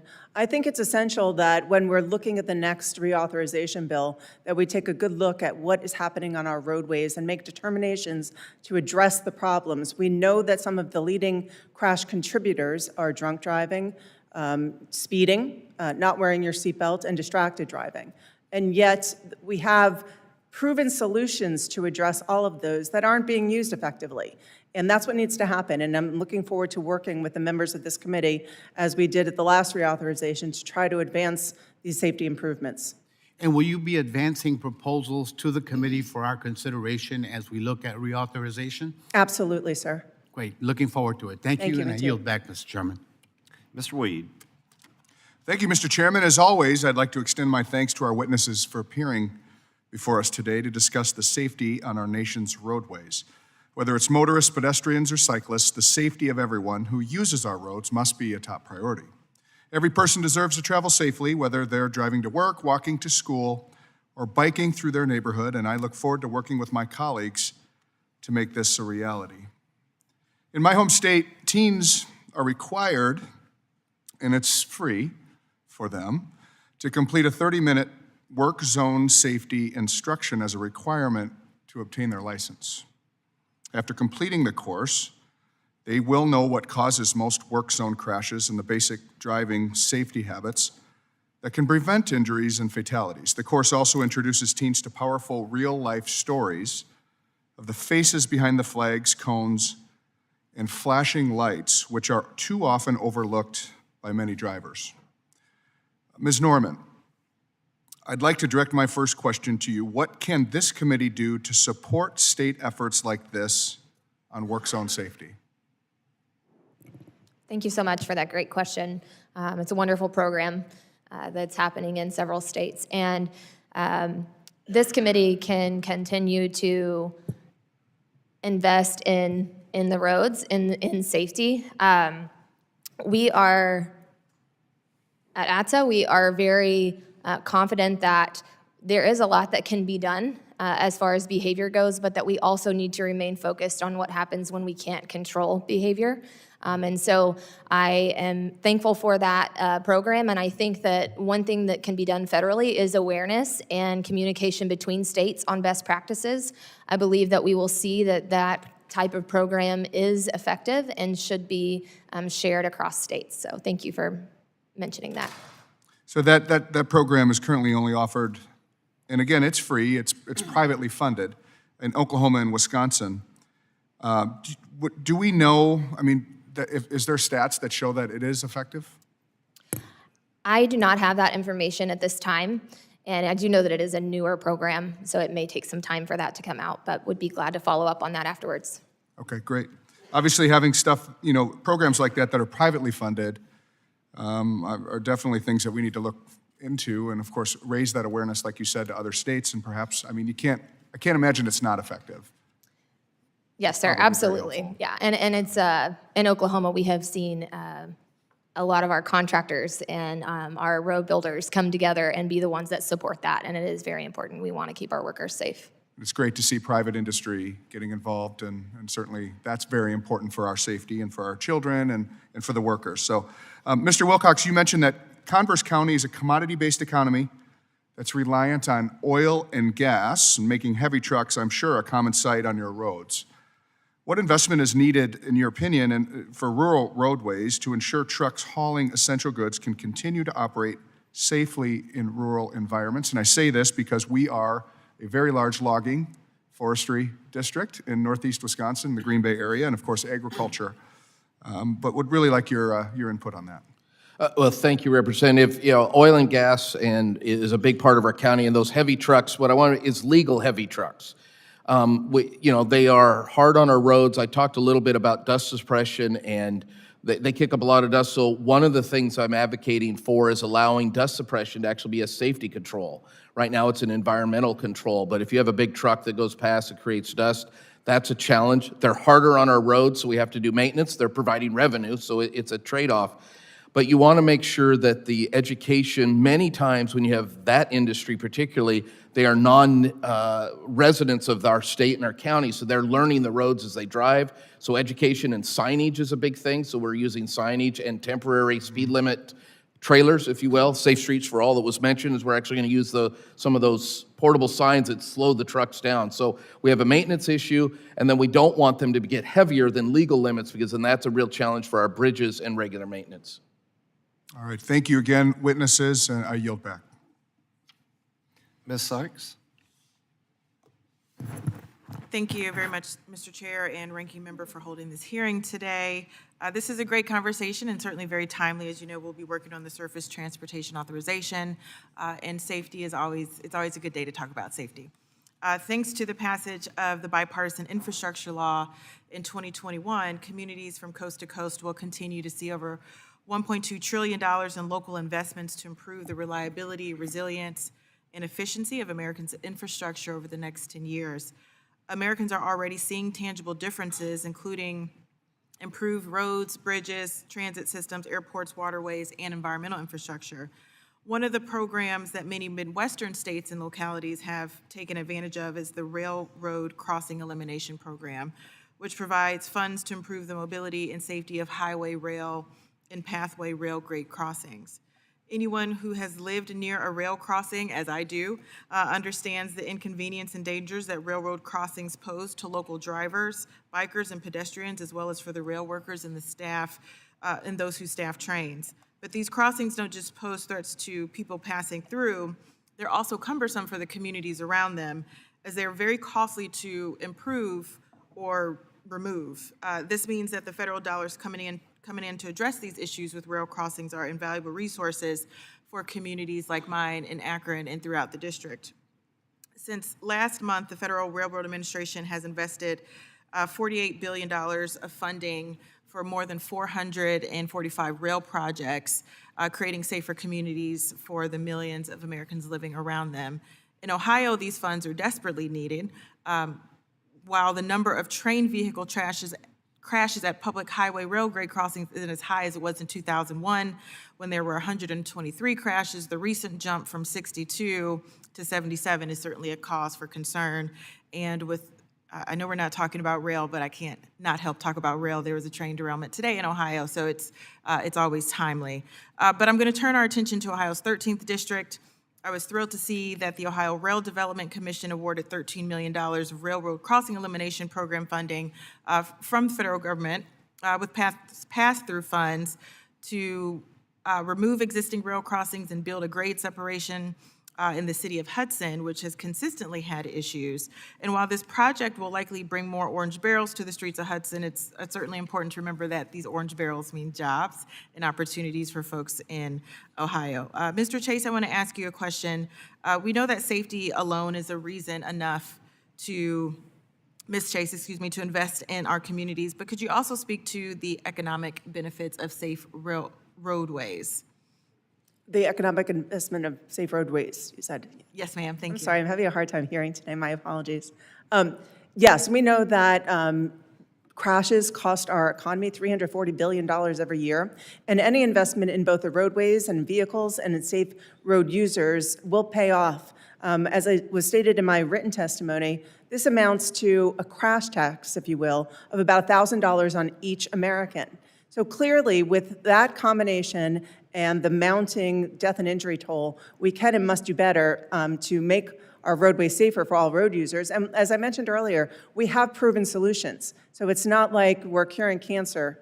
We know how to make our roadways safer. We need our leaders and our safety stakeholders to implement proven answers. Thank you so much for your response there. In December of last year, the Akron Metropolitan Area Transportation Study, also known as AMATS, released its latest analysis identifying the region's most dangerous intersections for both pedestrians and motorists. 222 bicycle-related crashes occurred in 2021, and 2022 and 2023. 204 of them resulted in injury and 2 of them in a fatality. There are 428 pedestrian-related crashes in the same time period, with 89% of them resulting in injury and 31 of them in a fatality. Cars are heavier and larger, and much of the infrastructure does not consider pedestrians or people walking or biking. And to address this issue, I worked with Congressman Carey to introduce Save Our Pedestrians Act, which requires states to set aside federal funds to make our roads safer for everyone, from pedestrians to motorists. Unfortunately, we continue to see a freeze to federal funds, particularly for transportation projects that are particularly important. And I see I'm running out of time, and I'm not going to get to my next question. But Mr. Chair, and to the members of the committee, thank you so much for your consistent approach to safety and the work that you do. We look forward to working with you in this Congress. I thank the gentlelady. Mr. Bresnahan. Thank you, Mr. Chairman. I appreciate this conversation because before I became a member of Congress last month, I was a heavy highway electrical contractor and was a certified PennDOT flagger. So I've seen the risk, inherent dangers of being a contractor. I've been on the road with our crews. We specifically focused on traffic signals and smart electrical infrastructure, CCTV, cashless tolling systems. And every single day that we would do job safety analysis, the first thing every day would be the uncontrollability of traffic on a roadway. And my first question would be for Ms. Norman. This is what you do through crash trucks, attenuator trucks. How have you seen the technology of the attenuator truck, and have you seen or have had any firsthand experience where an attenuator truck did exactly what it was supposed to do? Yes, thank you for that question. I have multiple stories. I would not be able to count the number exactly, where every single time the attenuator truck has done what it was supposed to do. Both the driver that impacted the vehicle and our driver who was driving that impact attenuator walked away from the accidents with no injuries. So. What I think is really interesting is an attenuator truck, in the slang term, is a crash truck. And something that PennDOT requires is somebody to occupy the actual crash truck.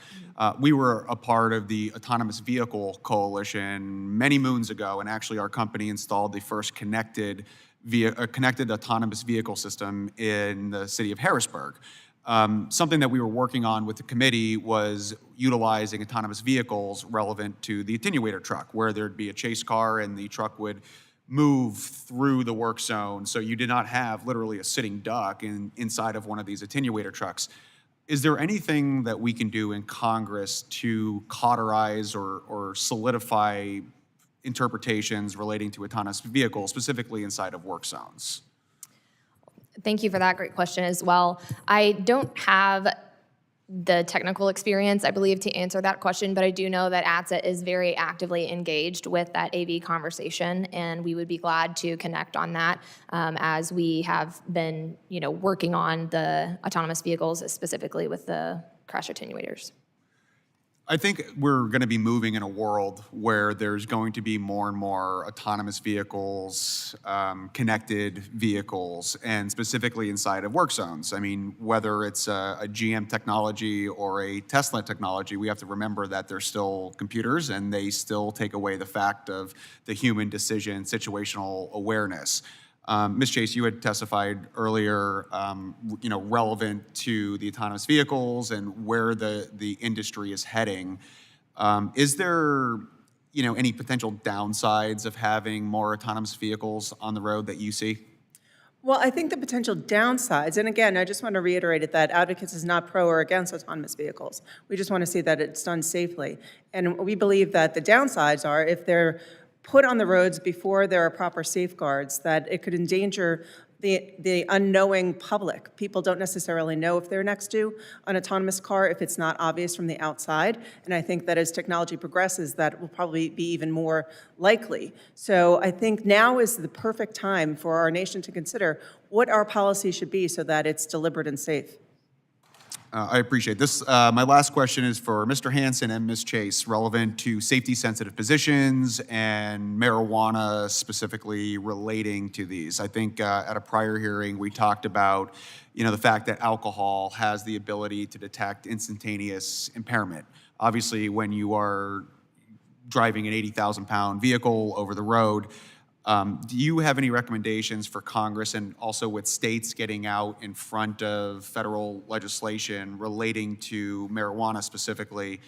Do you have any recommendations or ideas or technologies that we can start to implement that would detect a more instantaneous level of impairment?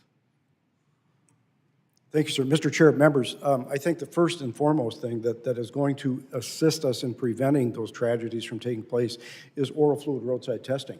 We can deploy instruments and technology in the field that allows a law enforcement officer to detect recent use of a cannabis product that is a strong indicator that that person may be impaired. So putting those tools in the hands of law enforcement to prevent that from happening or allow them to process somebody who may be impaired is going to be important. Thank you. I think we're out of time, but I yield back and happy belated birthday. I look forward to working with you on the issue, sir. All you have to do is sit on 14th Street Bridge and you can smell all of it. Mr. Nadler.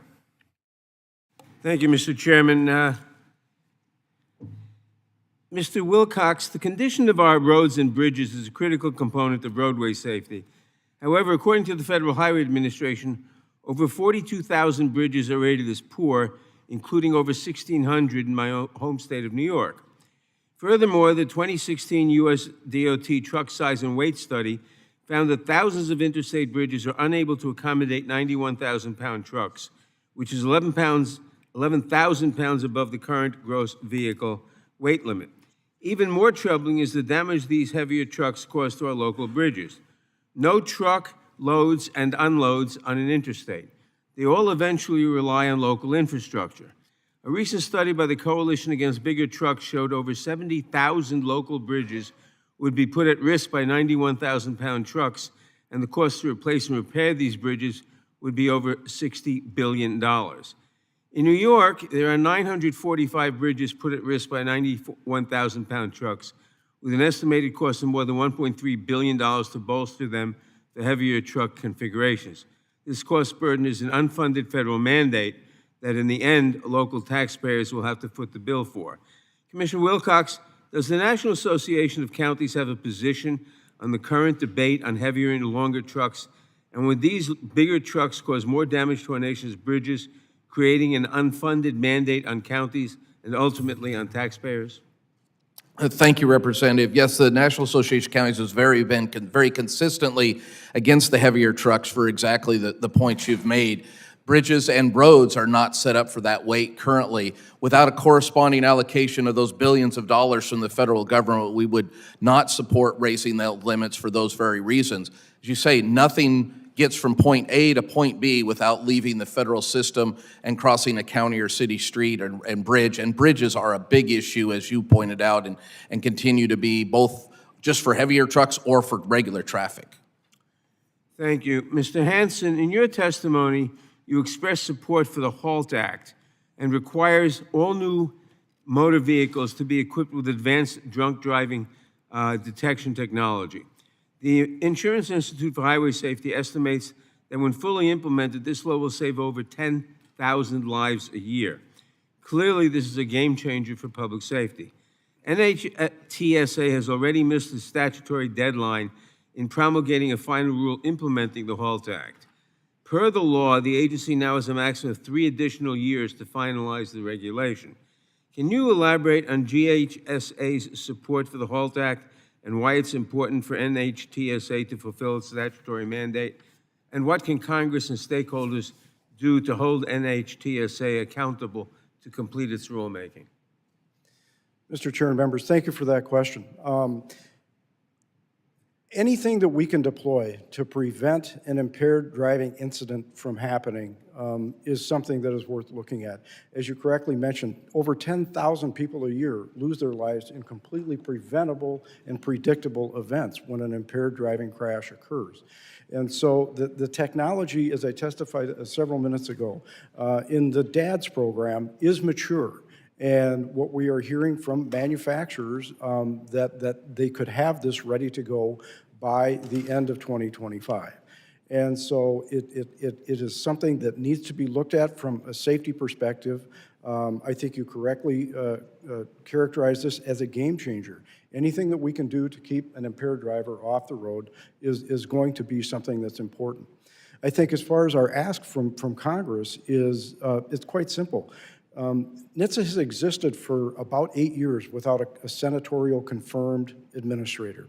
And without an administrator, there is a lack of leadership. And I think by getting a confirmed administrator in there who is safety-driven and who is willing to push these initiatives forward and embrace these new technologies and the innovation that goes with them, that we can get these things over the finish line. And this is just one example of the technology that can exist out there that will make a significant difference on our road, sir. Have you talked to the senators as to why they haven't?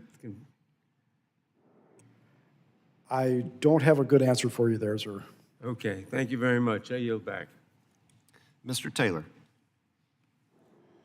Thank you, Chairman, Ranking Member, for holding this hearing today, and thank you to our witnesses for their testimony and insight. Bring that microphone a little closer to you. Oh, sorry. Any better? Yes. Okay, sorry about that. As a third-generation business owner in the concrete industry, I know firsthand how important it is that our highways, roads, and bridges across the United States are safe for commuters, citizens, and businesses. Drivers and workers on our nation's roads deserve to be safe, and I look forward to working with members of this committee to implement meaningful legislation and policies that make our roads safer for all.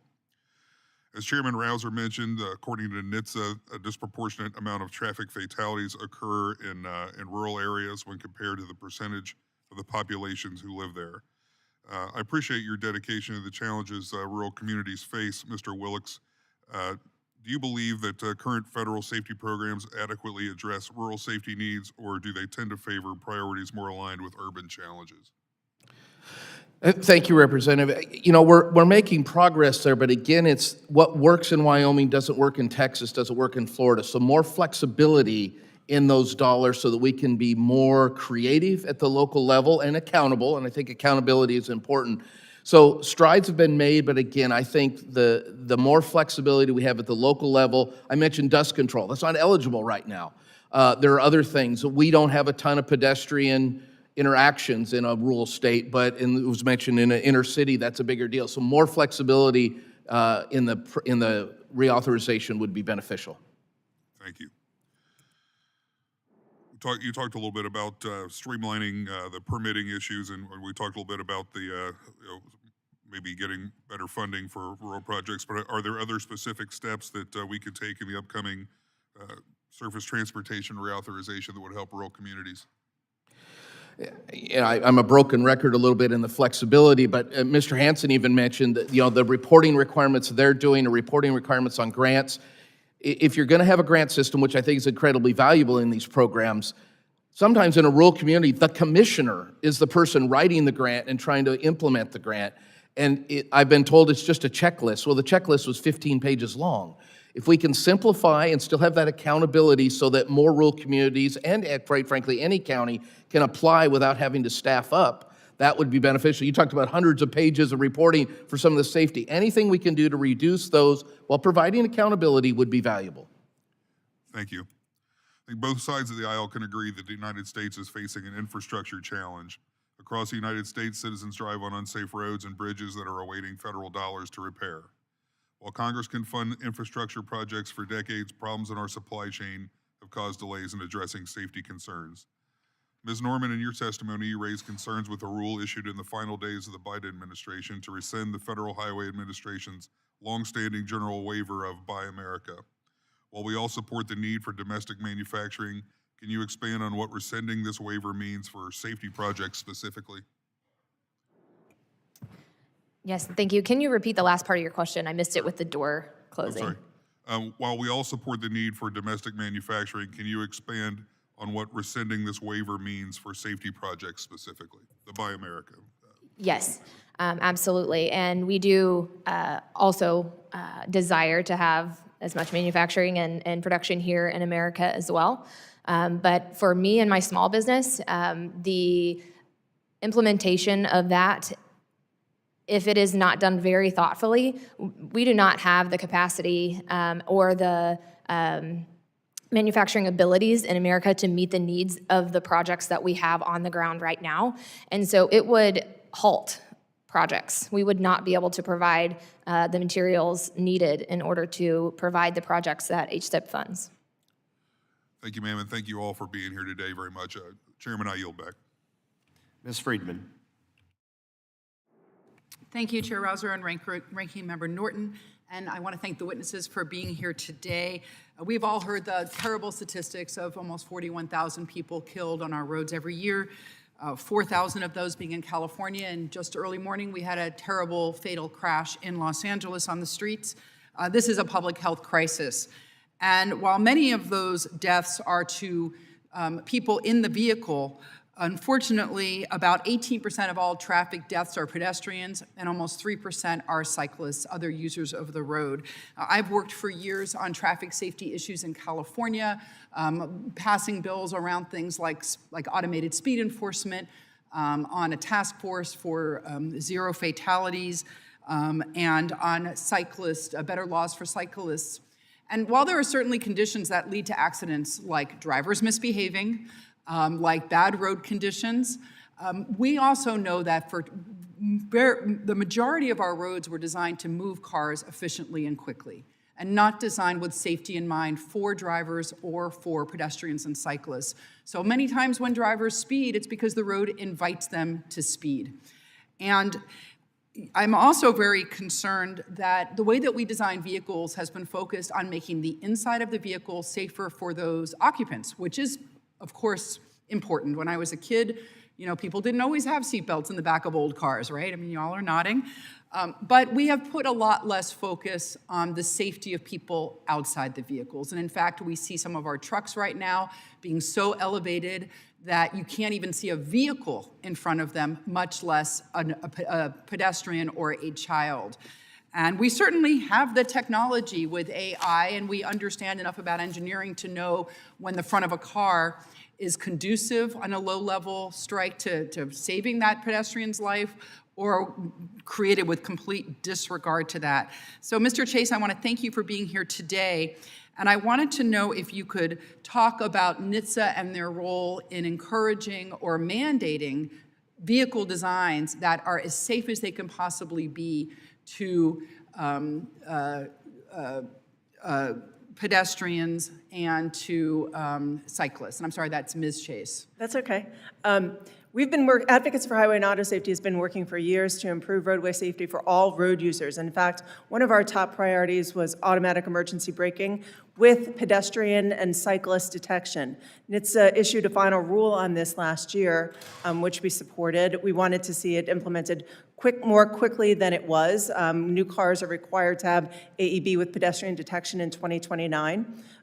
Which will be a tremendous safe step forward for safety. We've also been working to improve hood and bumper design to be more forgiving if there is a collision with a vehicle and a pedestrian or a bicyclist. So as you mentioned, there are proven solutions known. We need to get them into cars instead of a focus on, as you mentioned, bigger, heavier cars. Would I hope that this is something that moves quickly, because we certainly have the technology, we know what to do. And I understand that this is a climate of sort of deregulation, but I think that every pedestrian, every child has the right to walk to school knowing that the vehicles that are passing them are designed with their safety and their lives in mind. And we also know that just because a driver wants a certain type of vehicle, that doesn't mean that it's safe to kind of be out in the world. I'm also wondering how DOT can work to protect pedestrians and cyclists. How DOT is working to protect? Yeah. Well, in the Infrastructure Investment and Jobs Act, there were certain directives to have NHTSA issue rules on, in addition to automatic emergency braking, lane departure warning, and other technologies that are part of advanced driver assistance systems. So NHTSA is tasked via this congressional directive to move forward to require these with safety standards in new vehicles. Thank you very much. And that act is certainly important. The funding that's in that act is something that I believe will save lives as it starts to be implemented. Mr. Hansen, thank you so much for being here today. And I'm wondering if you can talk about what the Minnesota Department of Public Safety has been doing to reduce speeding and change driver behavior. Thank you, Mr. Chair and members. It's really a holistic approach. We work very closely with our Department of Transportation on the infrastructure issues. Obviously, our office works on the behavioral issues. We work with our Department of Health on the injury issues that occur when these crashes occur. The better care that the patients get, the better the outcome is going to be. So it's really kind of taking an all hands-on-deck approach to it. Speeding continues to be our #1 challenge, though. Thank you, and I yield back.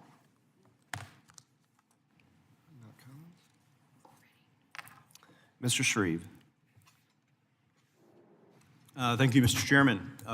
Folks, I'm Jefferson Shreve. I represent the 6th District of Indiana. We describe that as the crossroads of America. The district includes 465 Ring Road around Indianapolis, 4 U.S. interstates crisscross the district. As with so many of my colleagues here, road fatalities are disproportionately higher on our rural roads. And as with my freshman colleagues, I'm new at this, and as we jump in and out of these hearings, it's an extraordinary kind of adjustment to figure out who's asked what as you come back in from another meeting. But I was here at the start, and there were a couple things that piqued my interest, and so if they're not redundant, I wanted to hop around just a little bit. Mr. Willox, Wyoming. I spent a little time there at the University of Wyoming doing a range management program. I was, as Mr. Hansen said, one of those young males who are prone to going fast, and I love that at the time in Wyoming on some rural roads, I don't think there were posted speed limits. Certainly that would play into issues of highway fatalities. Is that the case still today? Are there any states in our union where in certain rural areas you can go about as fast as you want? Thank you, and go Pokes. Representative, in Wyoming, the statute is if it's an unposted road, there's a speed limit that applies. So it's 55 or 45, so there's a statutory limit. But a lot of roads are unposted, partly because of the daily traffic. We haven't posted them because it's not valuable, but you bring up a point that the reflectivity standards of signs went up about 12 years ago.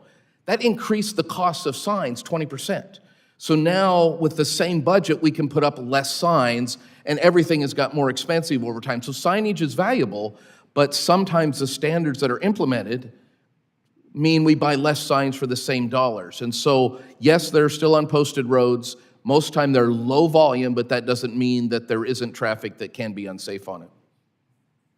On the subject of the design of our rural roads, just north of my district, Hamilton County, Indiana, Carmel, places like that, we have more roundabouts per capita than any other part of the country. The incidence of serious injury accidents, let alone fatalities, are way down with those roundabouts, but they're so darn expensive. They're extraordinarily expensive. Are we making any headway toward the design, lower cost design of roundabout intersections, right-sized, if that's fair to characterize it as such, for rural county intersections? Can we bring those in from a design standpoint at a level that might make it possible to bring those enhancements to secondary, tertiary stretches of roadway? Thank you for that. I believe those are eligible now. It's really, they are cost more to do the roundabouts than a traditional intersection. We heard some testimony earlier that they can be safer when used right. So I think that is okay to do. Most of our rural roads are so low volume that that's not necessarily the best. In some counties, they have high volume roads, depends on the state. So that's an option that is definitely could be available. I honestly don't know if they qualify as a safety enhancement. And so that would be something we'd have to follow up, that if you want to implement the safety enhancement, that would have to be a change to the bill, I believe, and we'll follow up with that to confirm, because I'm not sure it's eligible other than as normal construction at the current way the law is written. I appreciate that, Mr. Hansen. Thanks again for celebrating your birthday with us this morning. Young males in pickup trucks. It's not the case that pickup trucks, a late model pickup truck isn't inherently less safe than a late model passenger vehicle, is it? Mr. Chair, members, no, I don't believe so. It's just some of the behaviors that go with those young males in the pickup trucks. Yeah, I once resembled that. Incidents of road fatalities on motorcycles. We've seen terrific improvements in the safety of vehicles, as Chairman Rouser noted. I mean, those fatalities for passengers in vehicles are down dramatically. Are we seeing similar improvements on motorcycles? Lane departure, emergency braking. Has the industry been able to incorporate some of that technology into motorcycles that have made such a terrific difference in passenger vehicles, light trucks? Mr. Chair, members, I'm aware that some of the manufacturers are adopting that. I'm not a rider myself, so I don't have a lot of firsthand knowledge there, but I do know that some of the manufacturers are looking at bringing some of those same features to the motorcycle riders, like, you know, the anti-lock braking, the automatic emergency braking, things like that. So I think that technology is ripening. And the last statement is simply more of a statement. In my district, driver's ed isn't offered in the schools. It's not just kind of part of turning 16. And I think that's investment in that, in that mainstreaming of driver education or the absence of it has been a loss that is I'm going to have to cut you off there. Sorry about that, but we can answer that question as we move forward. Thank you. I yield back then. Mr. Figures. Thank you, Mr. Chair, and thank you guys for hosting this, holding this hearing, and thank you all for bearing with us here. I know it's tough to grind it out with us more junior members on the committee and sitting here. So thank you guys, and happy birthday to you, Mr. Hansen. And before I go any further, Ms. Chase, my T&I staffer is a proud graduate of Rutgers. So shout out to you and Iyanla. Here she is. What I see as some of the more avoidable safety issues on our highways have to do with construction zone crashes and crashes involving semi-trailers. So can we just kind of go down the line and you let me know in roughly, I guess, 30, 45 seconds each, what you guys are seeing in terms of trends with fatalities in construction zones in your respective areas? Starting with you, Mr. Willox. Thank you, Representative. So in our county road environment, a lot of times we're dealing with the gravel roads and blades. So we have increased our pilot cars and our flagging because of the volume of traffic that we have there. Maybe sorry, I'm getting feedback. But so we have, earlier I mentioned in our area, we have a lot of drivers that are not native to our area. They've come from out of state, some from out of country. And so we've really had to increase our awareness on the roads to reduce that. But on a gravel road, you're dealing with a blade that's taking up most of the road, so we're stopping traffic, trying to be aware of that. We have more incidents not in work zones, to be honest, because we've tried to do a good job of labeling those, but they're definitely an issue around the country and more expertise down the line. Mr. Chair, members, if we look at the national stats, you know, work zone crashes are trending down slightly. However, what I can tell you on my personal experience is when they do happen, they're horrific because there is a lot of things, especially when they involve a commercial vehicle, and we've had some challenges with that.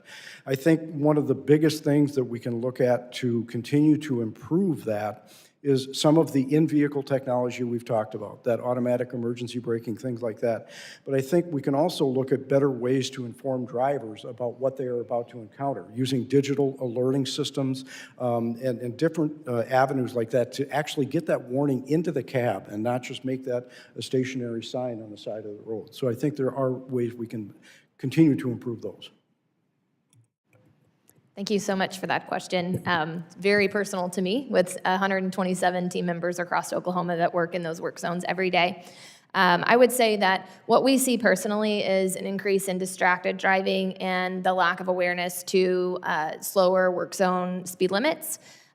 We have had recent incidents where, despite the number of devices that are placed to the federal and state standards, drivers are still, for whatever reason, distracted or otherwise, coming into and intruding into our work zone where our workers are standing and working and performing their job every day. And so a continued investment into HSIP is so vitally important because we need to continue to lean into the new technologies that are there in cab, as have been mentioned, alerting drivers that there are workers on the roadway, as well as new technologies roadside that we can use to protect our workers in forms of barriers and items such as that.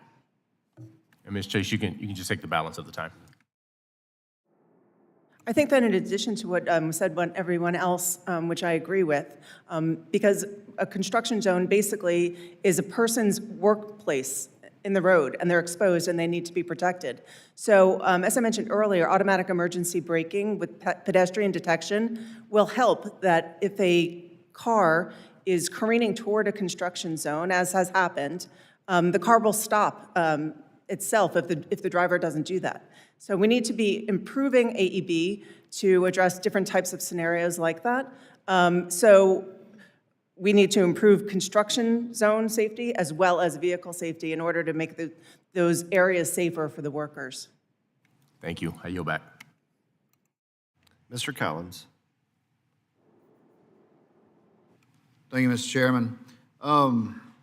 Ms. Norman, I want to give you a little bit of who I am first. I'm in the trucking business, so, and I like to tell people that, especially when we're having meetings like this, because, you know, my office and my employee's office is not inside a building. I mean, we make our living out there on the highway and on the interstates, and I can assure you that 99.99% of the trucking companies out there want to be the safest and be the best on the road. We want to get home to our families as well as everybody else. And last summer, I had the opportunity to tour Sunbelt's asphalt plant in my district, and then we went out to a work zone and actually did a safety video that we released out there to help people understand how important it is, because we want those people to get home safely too. And if you just take a look, say 2023, there were over 42,000 workplace accidents that happened in work zones. There were over 1,000 people that are out there trying to improve our roads and build them that died in 2023. So we need to take a hard look at what we can do. And I guess my question is, what can we do as a committee with the next highway reauthorization bill to support state efforts on work zone safety?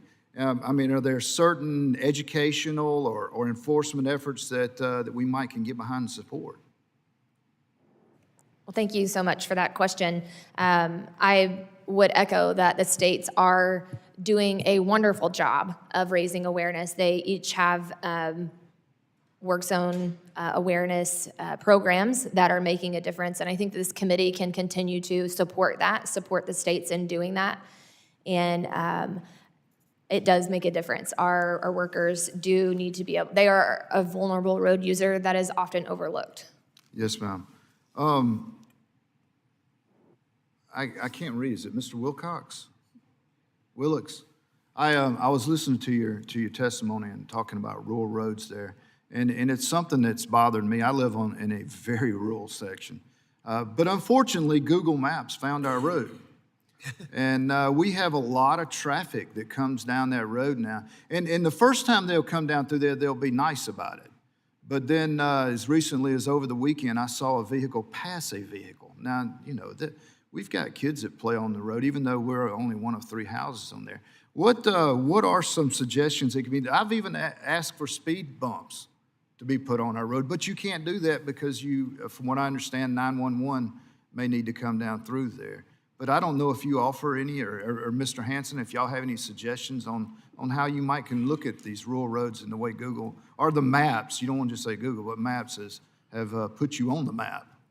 Thank you for that, and I laugh a little bit because we love the mapping service, but it now has opened up areas. When roads are closed, we've had to pull trucks out of places they never should have been because the map says they are open.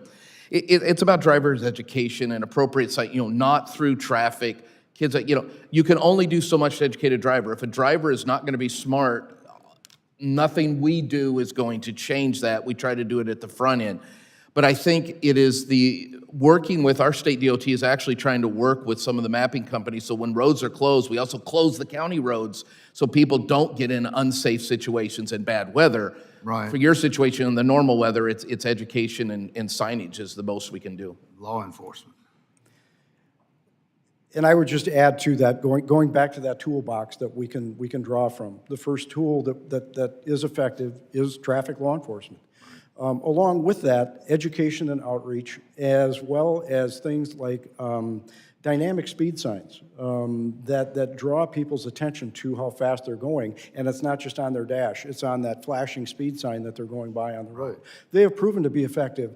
How long that effect lasts, you got to move those things around so they don't become noise. But that the enforcement component can't be forgotten. Thank you. I want to make one last comment too. As someone that runs a little over 100 trucks out there, I've tried those automatic braking systems, and we pulled them.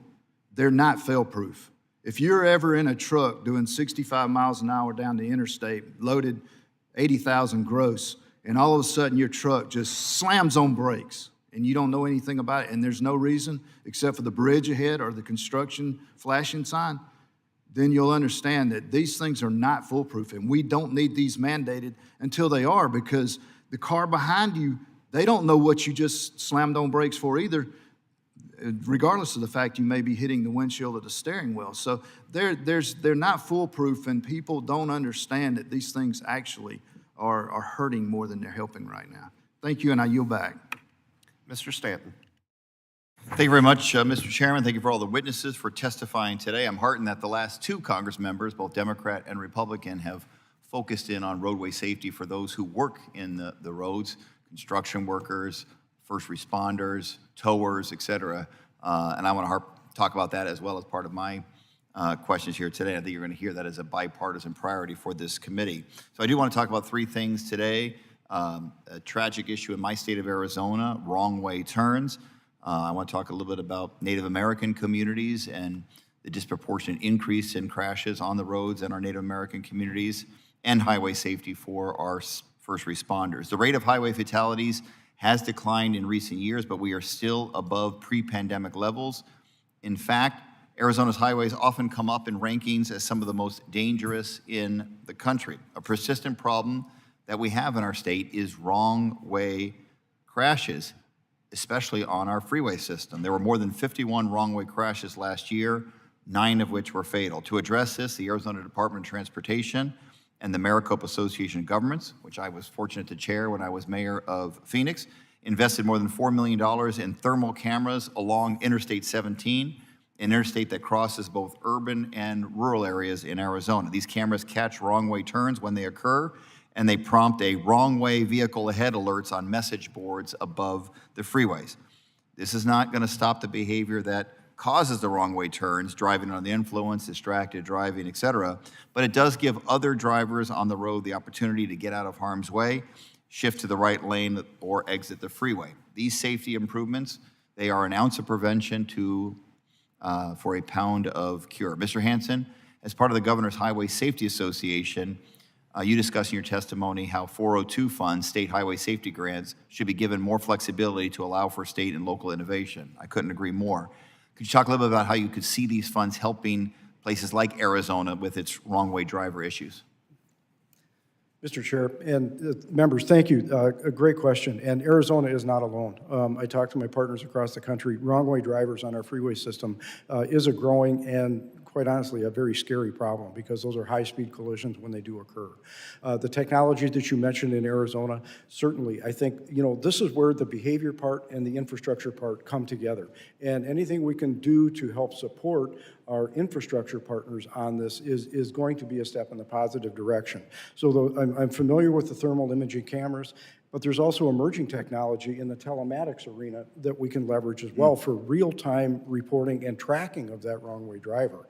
And so as technology continues to develop, I think there's some hope on the horizon to prevent these things.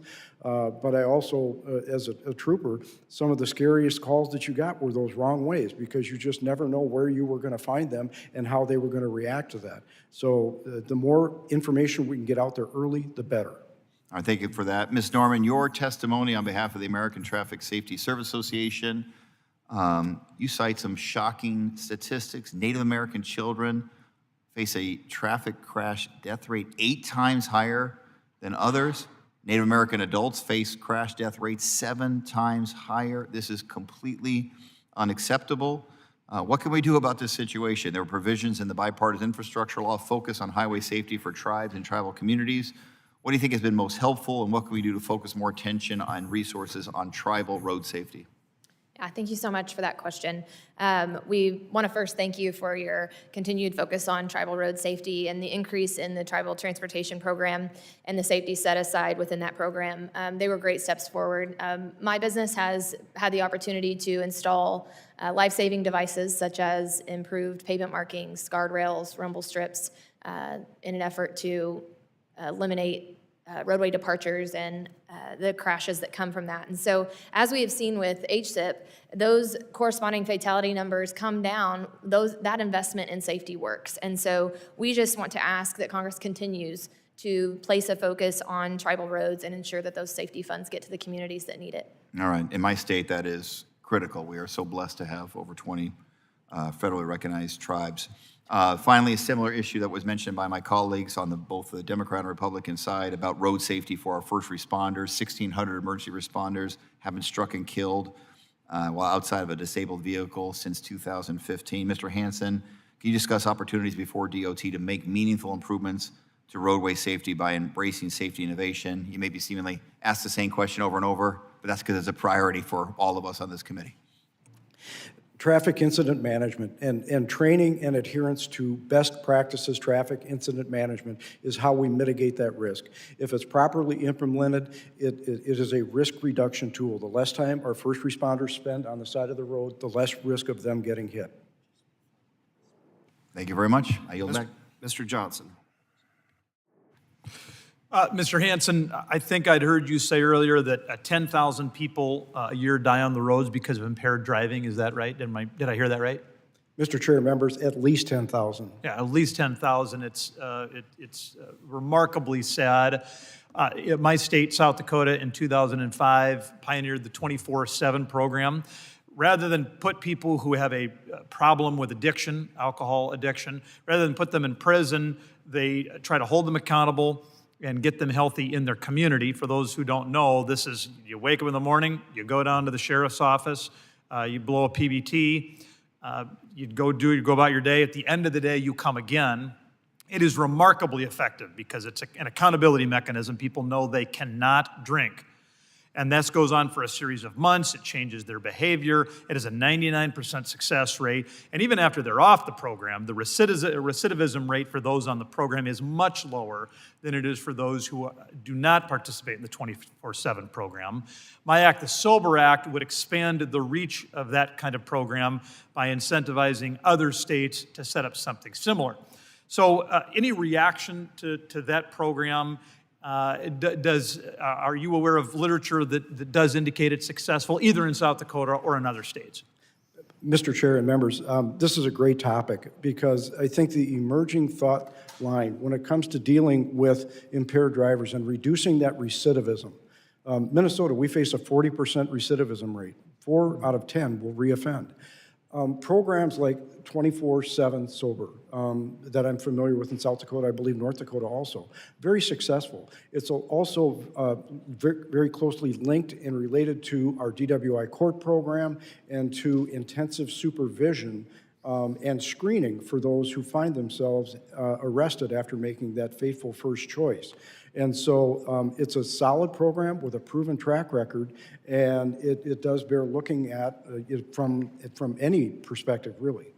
And one of the things that I like about it, again, it works. That matters. If it didn't work, everything else, I'm not sure anything else matters. But when you put people in prison, all too often, of course, they're going to lose their job. All too often, they're going to lose their family. They're going to lose a lot of these really important connections that are going to help them stay clean once they get clean. 24/7 allows that treatment to take place in the community, allows them to be held accountable, to have those accountability mechanisms in the community. What about other programs? What else has worked to reduce impaired driving?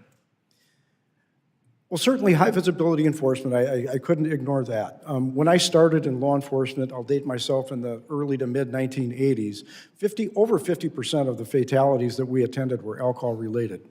In Minnesota now, we're writing about 30%. So the enforcement and high visibility events have certainly contributed to that. But I think beyond that, addressing the underlying issues that lead to either substance abuse disorder or addiction or these repeat offender problems that we have. The 24/7 program, the DWI courts, the quick intervention programs where somebody is screened for not only chemical issues but mental health issues when they come in for that first court appearance, so that the proper and customized recovery program can be built for them. These are the keys. A one-size-fits-all doesn't work for impaired driving. And as we stare down at an increasing drug-impaired driving issue across the country, this is going to become more critical. And I would say to my colleagues, part of the reason so many of us on both sides of the aisle like federalism is that it gives us 50 laboratories of democracy to try to figure out, how do you keep those roads safer? How do you save lives? How do you get people clean? And in South Dakota, we have a laboratory of democracy that has developed an evidence-based mechanism that really works. And I would call my colleagues' attention to the SOBER Act. This is an opportunity to add rocket fuel to those state-based efforts. Let's get people clean. Let's save lives. With that, I would yield back. Gentleman yields back. Mr. Carbajal. Thank you. I will just say to my colleague who spoke earlier, and then there are some of those labs that are way underperforming. Having said that, Mr. Willox, more than half of the states have established a state infrastructure bank. My understanding is that Wyoming is one of those states. From your perspective, how have infrastructure banks helped cities meet their infrastructure needs? And if there was a federal infrastructure bank, how can we model this to anticipate some of the future needs in transportation? Thank you. Grants are an important part of how you can do the big projects. And so through Wyoming, it works through what we call our SLIB, which is a grant program, and the 5 statewide electeds help manage that.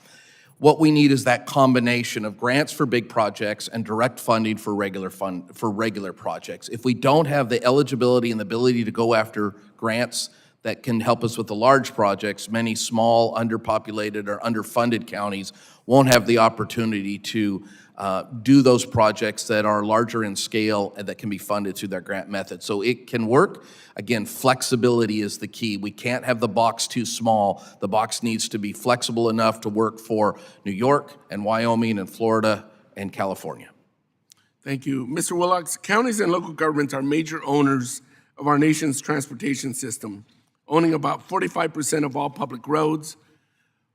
While the bipartisan infrastructure law created additional funding opportunities, a constant issue that I hear from my local stakeholders is that they would like more certainty in federal dollars that they are eligible for. Can you talk about the advantages and disadvantages of creating a dedicated funding source to directly allocate resources to local governments for the improvement and maintenance of local roads and bridge infrastructure? Well, thank you again. And it goes back to we need both. Direct funding is wonderful, but if you're a small county with a small population, the formulistic number is going to be smaller. A blade costs $500,000 now. If the formula gives you $100,000, that's still 5 years to gather it up. So direct funding is always valuable. Consistent funding is valuable. But between continuing resolutions and priority changes between the 5 administrations that I've run and 9 Congresses, there is some uncertainty there, but I think the blend is what's important. We want grants for the larger projects and direct funding for that regular maintenance and ongoing activities. Thank you. This question is for the whole panel. My office just met with one of our local MPOs from my district, and we discussed the uncertainty of this administration's repeated directives instructing the Transportation Department to freeze critical federal dollars. From talking to other stakeholders in my district, I know that these actions have created chaos throughout the federal government and uncertainty for the communities and industries that rely on federal programs. Today, I am interested in hearing from you. Can you each talk about how uncertainty in federal funding and project delays caused by funding freezes impacts the organizations you represent? Thank you, Representative. I think it goes back to my last question. Uncertainty is built into the system. It's a political system. In my time, we've seen uncertainty from administrations. We've seen uncertainty from Congress. CRs create as much uncertainty as anything. So we are used to it. We would love to have certainty all the time, but it seems like every 2 or 4 years there's some uncertainty built into the system, and we'll deal with it. Thank you. Mr. Hansen? Any pause in the funding that we depend on in the state highway safety offices potentially could have a negative impact on traffic safety. We would just simply ask that in the event that there is some type of a pause, that the issues or concerns are quickly identified and that the funding stream is restored. Thank you. Ms. Norman? Thank you. That's a wonderful question. In my experience as a small business owner, I can tell you that it affects us very directly. When there is uncertainty with funding, projects are often halted. If you can imagine, as someone who has orange devices out on the roadway, anytime that funding is halted, those devices have to remain in order to keep the traveling public safe. And so when we have those uncertainties, that's a very small example, but in a more large example would be we have to make million-dollar investments into equipment to be able to provide these life-saving infrastructure projects. And we cannot confidently do that when we have funding freezes and things like that. And so ASSA is looking forward to working together to help us everyone come together to make sure that we have long-term stable funding for these life-saving projects. Advocates for Highway and Auto Safety does not receive any federal grant funding. However, I agree with what Ms. Norman just said, that the stability to safety grant programs is essential, especially at a time when our roadways are experiencing historic highs in fatalities and injuries. Thank you very much. I'm out of time. Mr. Chair, I yield back. Mr. Knott? Thank you, Mr. Chairman.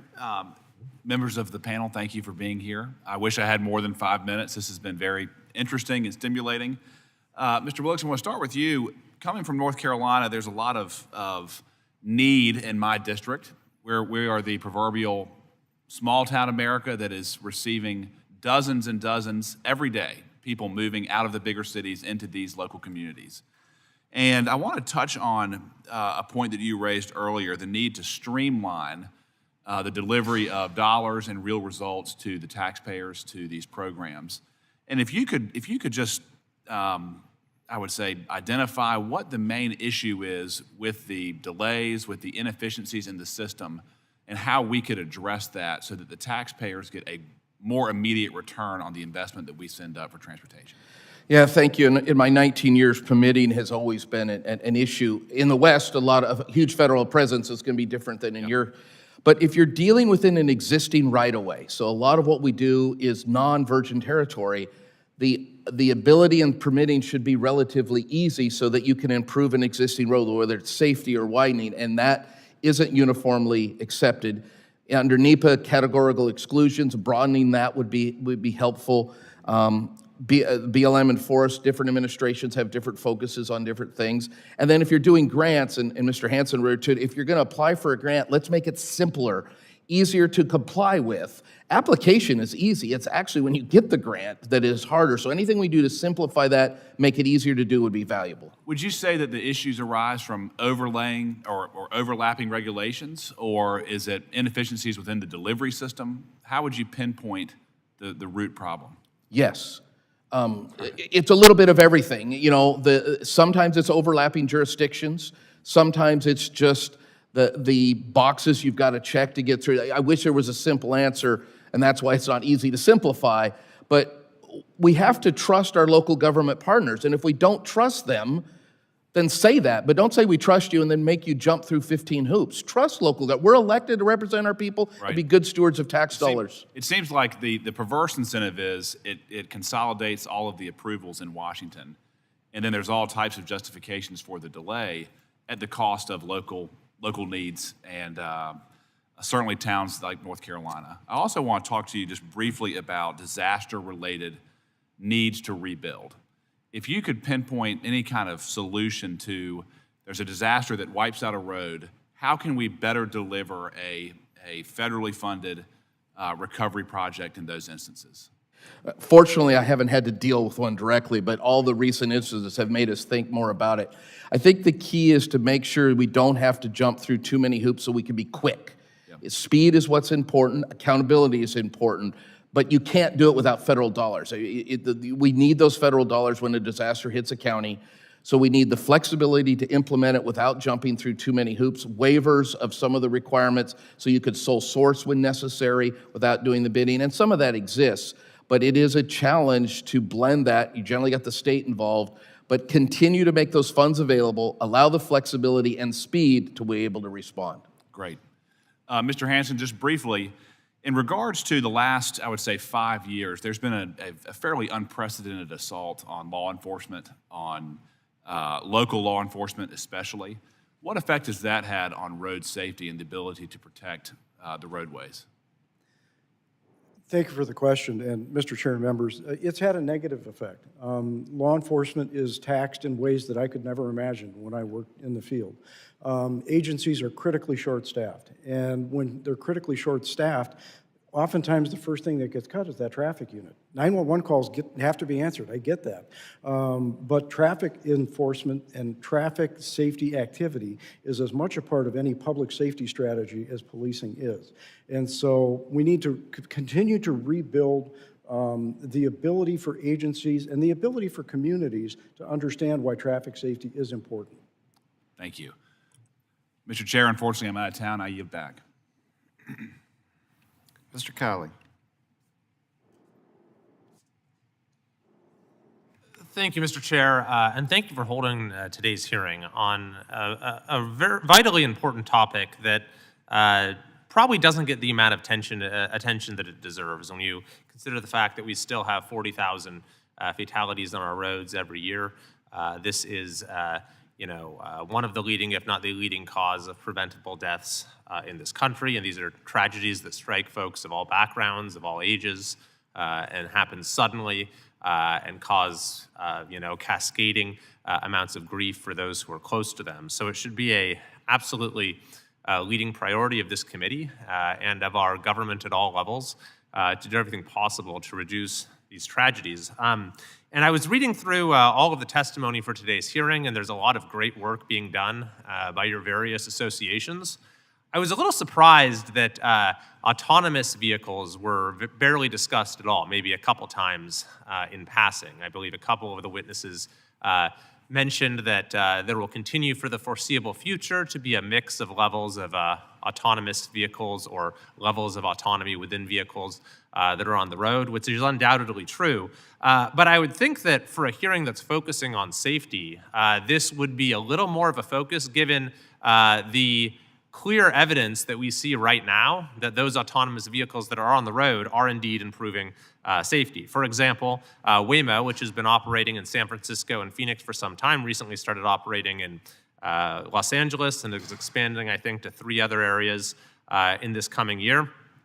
Data shows that over 33 million miles driven in Phoenix and San Francisco, the Waymo vehicles have had 81% fewer airbag deployment crashes, 78% fewer injury-causing crashes, 62% fewer police-reported crashes. There was a study done by an insurance company that found that with Waymo autonomous vehicles, there were 88% fewer property damage claims and 92% fewer bodily injury claims.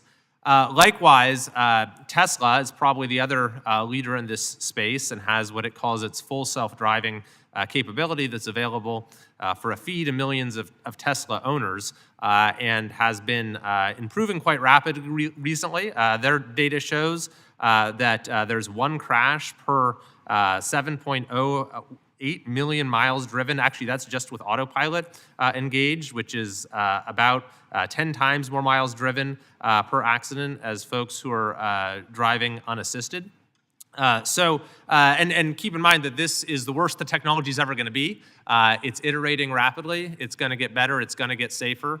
And it holds the vast potential to reduce the number of fatalities on our road to really minimal levels. So I guess my question, and I'll just throw this out to any witness who would like to answer it, is shouldn't encouraging the adoption of autonomous vehicle technology for more drivers, especially as the technology improves, not just be one facet of our transportation planning, but really be a major imperative of U.S. transportation policy? Thank you for the question. I'll take the first shot at it. Advocates supports proven technology such as automatic emergency braking and other advanced driver assistance systems that we know, based on research from the Insurance Institute for Highway Safety, the National Transportation Safety Board, and others, will in fact save lives. While I agree with you that autonomous vehicles are improving based on the research that we have seen, it's still a small comparison compared to the larger driving set of how much people are driving on the roads. So while we see promise, we want to make sure that the promises offered are delivered, and we believe the way to do that is through transparency, accountability, and regulation. Mr. Hansen. Thank you for the question. As my friend, retired Colonel Matt Langer would put it, technology will eventually save us from ourselves, and we're getting there. Autonomous vehicles will eventually make an incredible difference on our roads. I would agree that we're not quite there yet, and I think the thing that is lacking is that overall federal guideline that everybody follows, much like the Federal Motor Vehicle Safety Standards as applied to connected and automated vehicles. That's the missing link that we really need to look at right now. Can you just expound a little bit? I know you're short on time on what that should look like.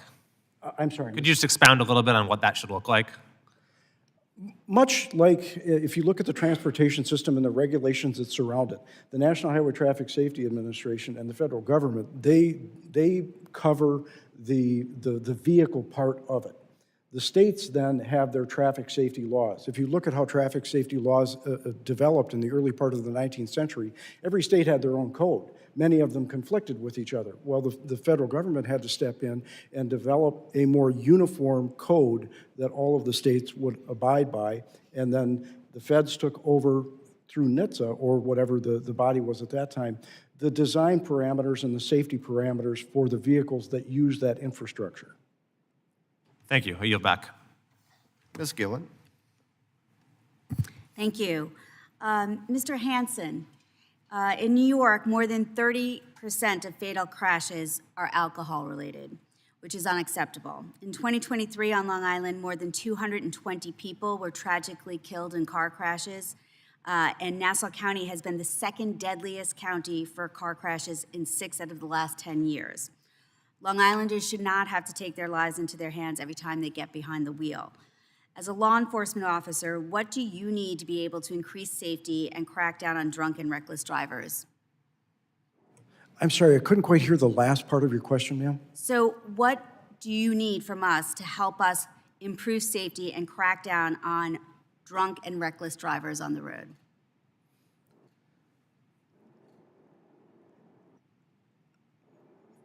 The thing that will make the biggest difference for us is more flexibility, as Mr. Willox has commented on. More flexibility in the federal 402 and 405 funds for us to be creative, to be innovative, and to be proactive. The way I would describe it, for years, we rely on historic crash data. That's data that's collected after something bad has happened. Well, we're entering an age now where we have technology and we have data that we can harvest in real time that allows us to be much more proactive in preventing events from occurring in the first place. So having that freedom and that flexibility to be innovative, to be creative, to color outside the lines, so to speak, is going to be critical for state highway safety offices moving forward as we develop the next generation of countermeasures to make our roads safer. Thank you, sir.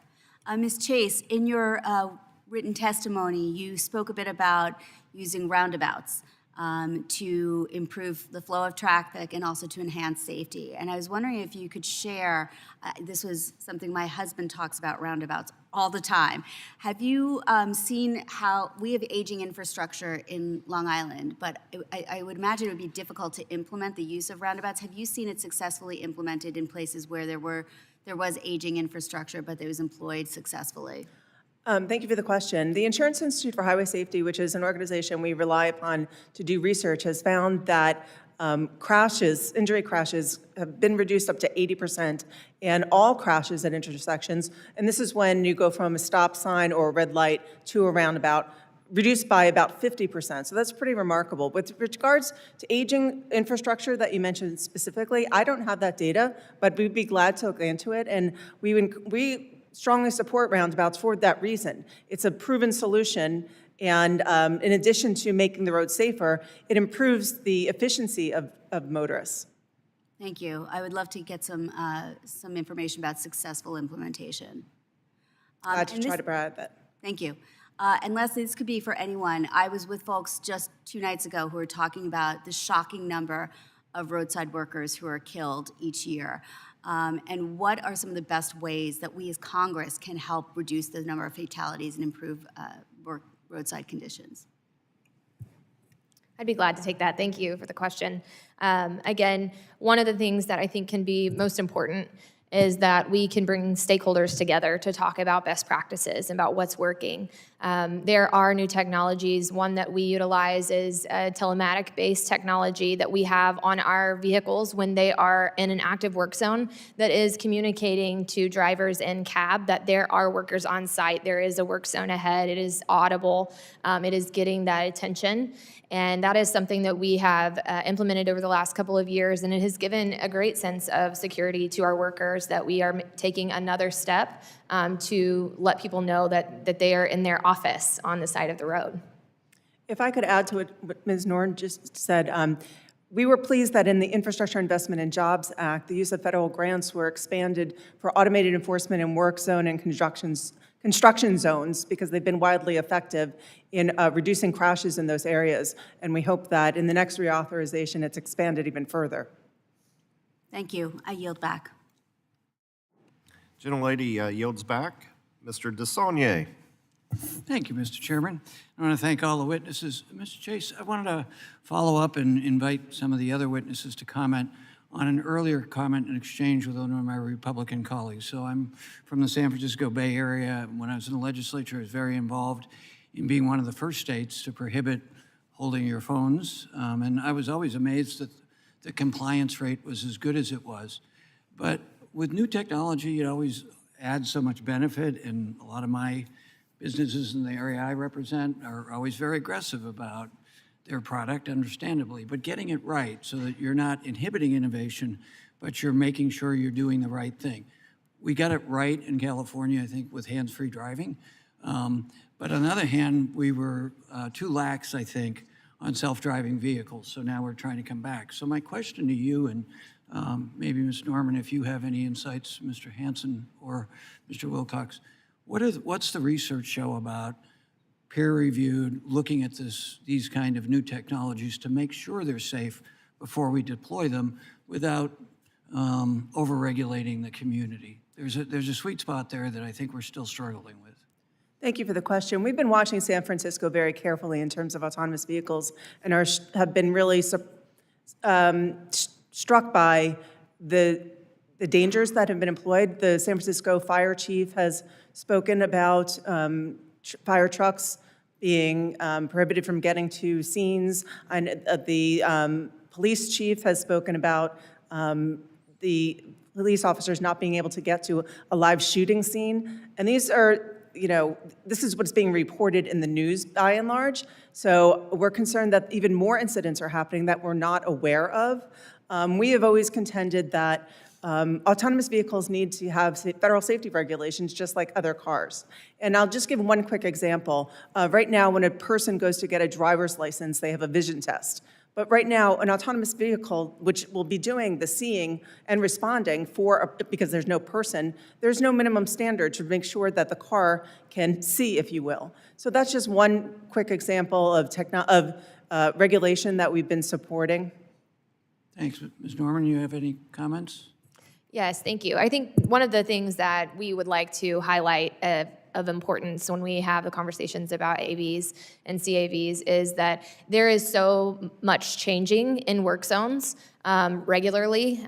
You've got lane changes throughout the day as contractors are doing their job building the road. And so we have to make sure that all the stakeholders are working together, and we look forward to being a big part of that with the work zone focus to ensure that those CAVs and AVs see our devices and our people and do not cause more harm. Mr. Hansen, I want to throw in another question, if you could address briefly. I have a district that has very long commutes. A lot of our big employers in San Francisco, Salesforce, have said they want to go to 3-day weeks. So this push to get everybody back in the office, if you have any comments about that and safety, because I've got people who drive an hour and a half, 2 hours both ways, and that affects safety. So any comments you might have, Mr. Hansen, because you represent a sort of similar area.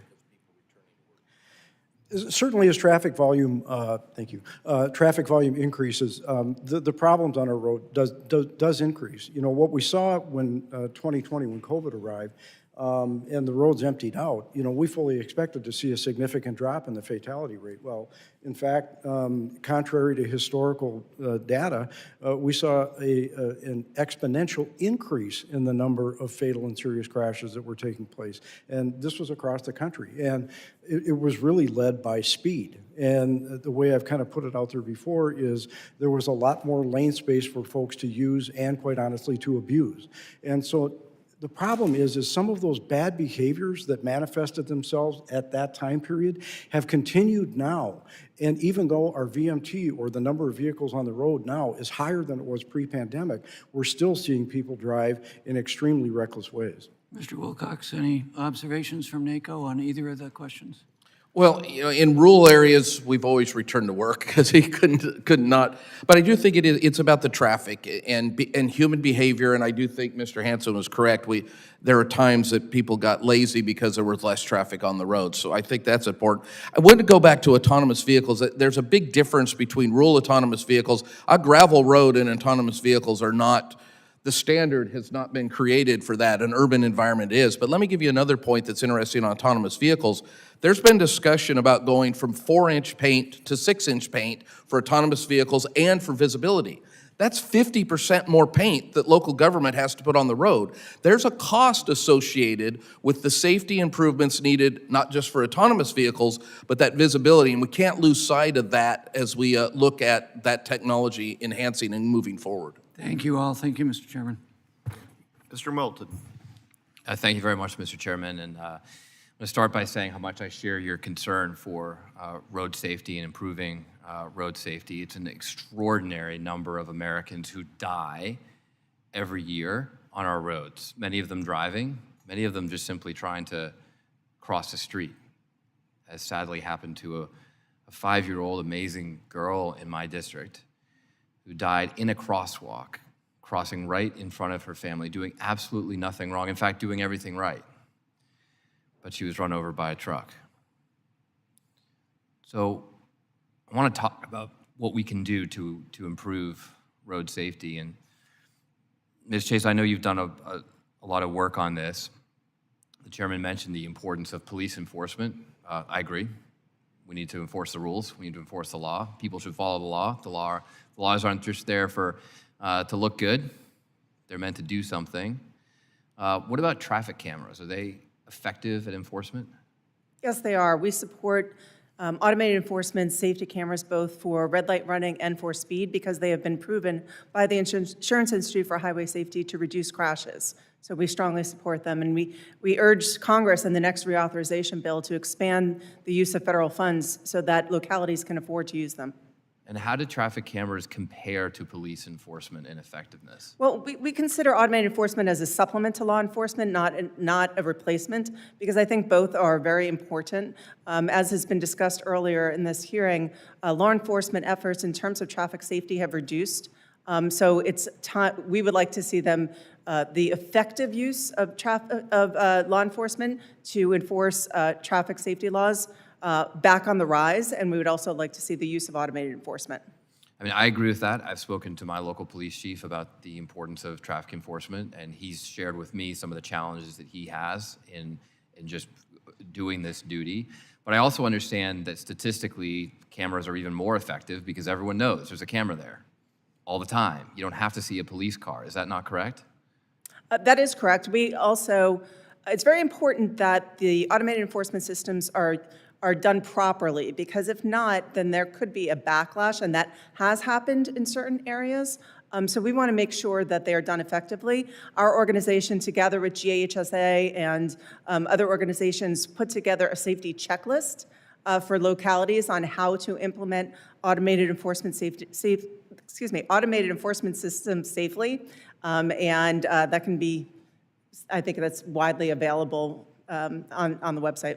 And I see a lot of nodding heads there. Is there anything that Mr. Hansen or Mr. Wilcox you'd like to add to this? Thank you. NACO and counties are very diverse. We like that option of having those traffic cameras. That's a policy choice that sometimes gets a lot of pushback in local areas, but having that option available, would absolutely love that chance so various counties could take advantage of it if available. Yeah, I get that there's pushback because some people like to break the law, right? But the problem is that when it results in deaths, it's one thing if you're, speeding out in the middle of the desert and you might run over a jackrabbit. But if you might run over a 5-year-old kid crossing the street, it's a different story. There's some new data that's come out on the effectiveness of no right on red. Now, I like turning on right on red just as much as the rest of us. Sometimes it can get you home faster. But it's pretty easy to understand how when you're looking left to see the cars coming, you might not be looking right in the crosswalk for someone crossing the street. So the data is pretty clear. And yet, the champions of federalism, the people who say that local communities should make their own decisions, the Republican Party is the one banning the enforcement of traffic cameras, banning no right on red signs in Washington, D.C. Even though the data clearly supports the fact that when you ban these enforcement systems, you say to locals, you can't make your own decisions because a bunch of politicians from out of state are going to come in and make them for you for the 3.5 days a week that we're here, more pedestrians are going to die. I don't know about you, but that doesn't seem right to me. Doesn't seem like selfless service to the country. Doesn't seem like living up to your own principles and values. And it doesn't seem like making our roads safer. Thank you, Mr. Chairman. I yield back. Gentleman yields back.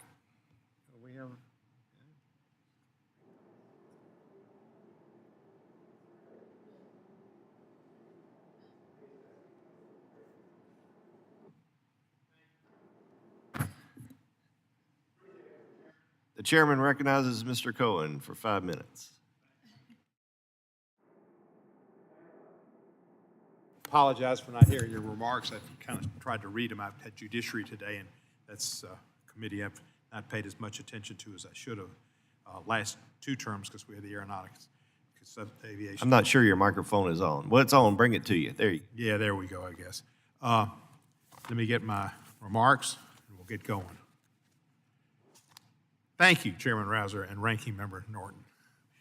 Roadway safety is a national crisis, and it is, and we've talked about it. And Congress must act decisively in the next surface transportation reauthorization bill to implement life-saving policies.